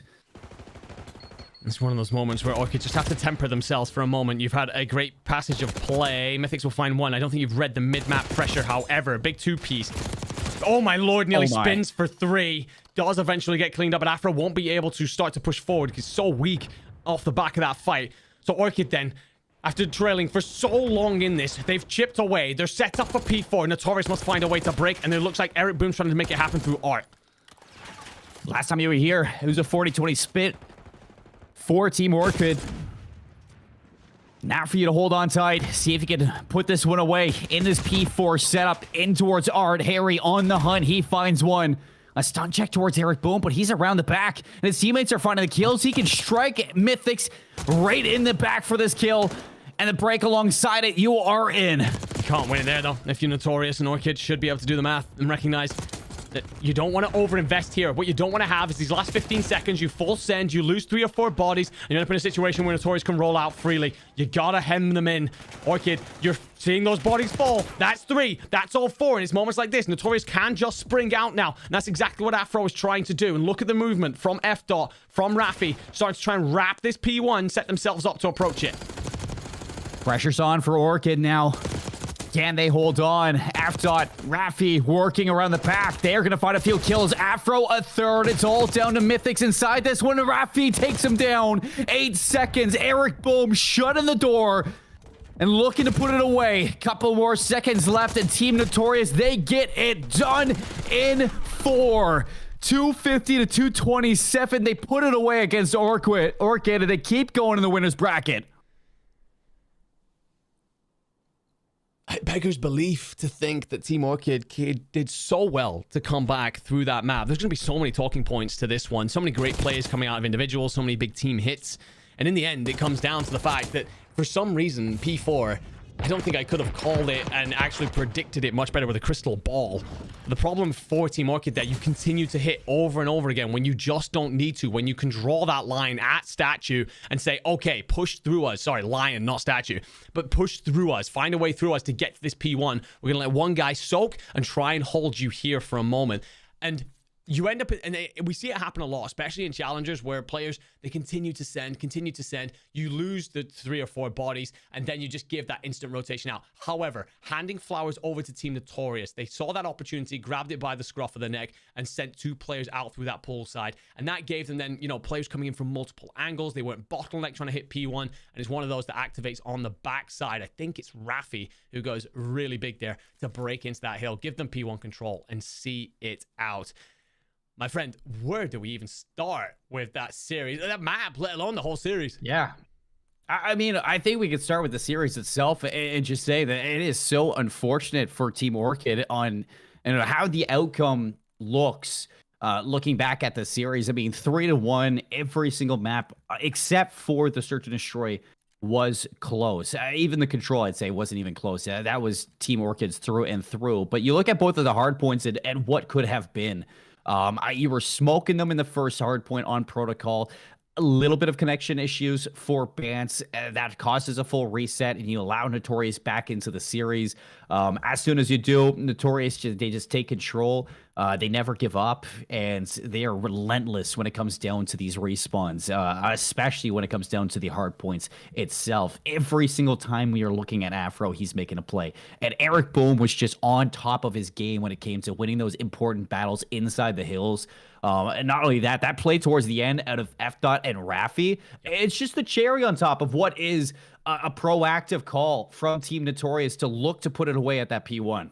Yeah, I agree. I mean, there's so many different players that we can call out here. And obviously, you know, Team Orchid, they come out, unfortunately, on the losing side. So a lot of the stuff is not going to be on them, even though we definitely could. For example, I mean, Bance did incredible work at that P2 to give his team an opportunity to stay in the fight, really recognized how important it was for him to not only win a couple of big engagements, but also stay alive and be a nuisance. But I've got Afro written down, capital letters, multiple times because of some of the stuff he was doing. And I feel like that is a player. I think one of the difference makers with Afro that sets him a level above a lot of players is he understands the context of the engagement he's in. He's not just tunnel visioned on that specific engagement. He's always thinking of the wider picture, the amount of times where he tempers his pace, slows it down when he needs to. This is a way that in which a lot of the pro players in CDL describe Hydra, for example. He can go quick when he needs to. He can activate and explode big, but also slow it down, get mixy, get lost a little bit. And Afro, he does it better than many, especially here in Challengers. I mean, I think about that P2 in the second rotation, and he just stays alive, he's a constant nuisance, and it means that Orchid never gets set up.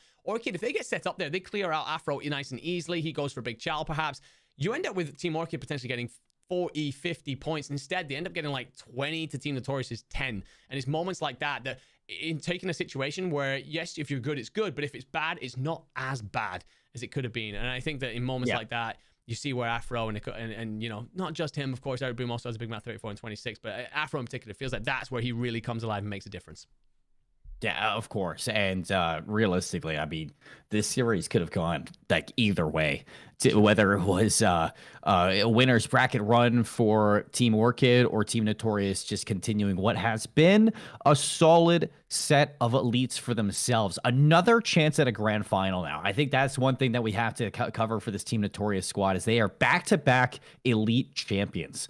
Yes, they fall short in Dallas, but you have picked yourself up at the bootstraps and you have your chance to go back to back to back now. The only team in your way at this moment is Mission Magpies, who now you have to face in the winner's final. And yes, it's not the rematch against Mistaken, and I'm sure you and I both were looking forward to with Team Notorious. But even still, this Mission Magpies squad is a team that I'm excited to play or to watch play in Team Notorious. Yeah, 100%. We get confirmation, by the way, of that 3-2. And of course, the box scores that come on through overlay with a 1.29, nearly 12k damage. That is a ridiculous individual performance from another young man that we've got our eyes on, that we're sitting and saying, look, we're looking at you.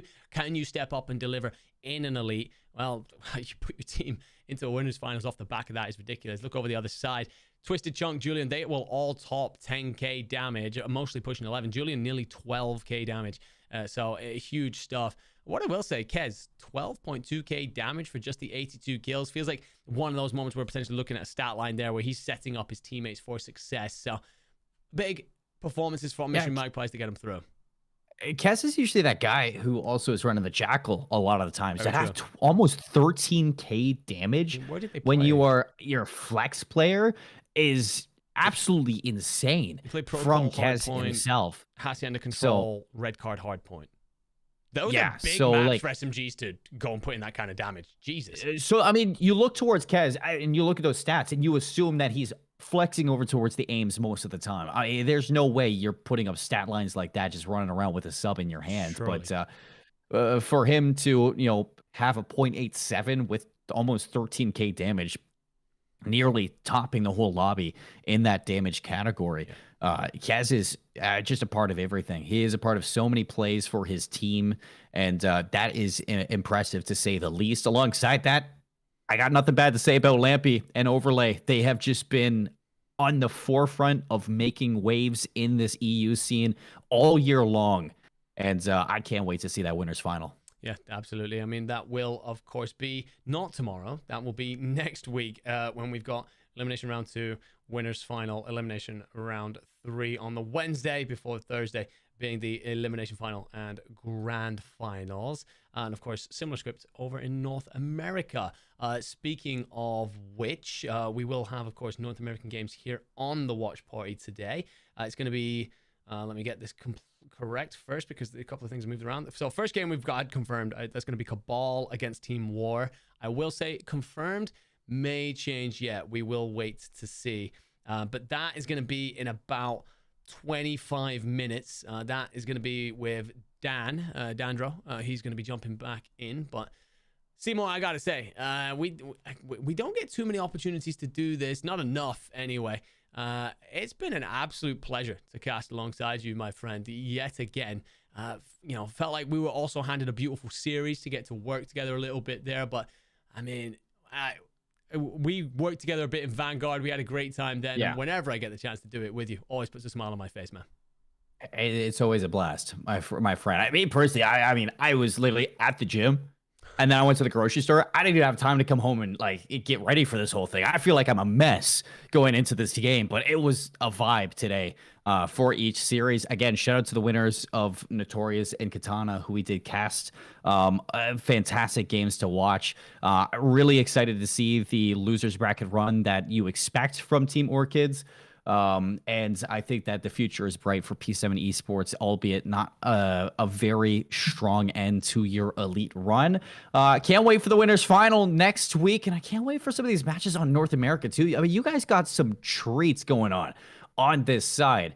I mean, you got Vegas Academy, who have just been on the brink of greatness here in Challengers in North America, playing up against Royal Spartans, a squad that very well could be a grand finalist team, on any given day. And then Omit Brooklyn versus Stallions. Stallions, where you have Abe and Lurks having like some of the best years of their life right now. Granted, or the careers. Granted, their career has been very short considering they're both rookies in Challengers, but alongside Major Maniac, who is just always just a terror to watch in Challengers. And then Cabal Gaming versus War.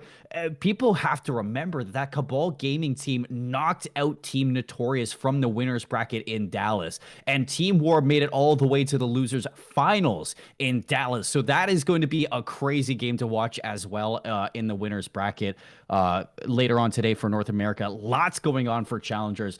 I love Challengers. I love being a part of this, and I love seeing it all happen. Well, we are very lucky to have you here, man. You deliver an incredible show absolutely every single time. Passion rings on through, and you are right. We've got some stunning games later in North America, so I'll be looking forward very much so to those. But for now, this has been us for Europe. I'm gonna take a break. I'm gonna grab something to eat very quickly before I hop back in with Dandro. But again, my friend, thank you so much for jumping on. Lucky to call you a friend. Lucky to have you as a co-caster, and we are blessed to have you in the Challenger space. But that will be it. I'll see you guys in a little bit. Gonna go grab some food. For now, this has been myself, Enigma. This has been Seymour. It's been a wonderful day of European Elite. Take care. I'll see you guys in a little bit. Or if I don't see you then, I'll see you next week for more European Elite.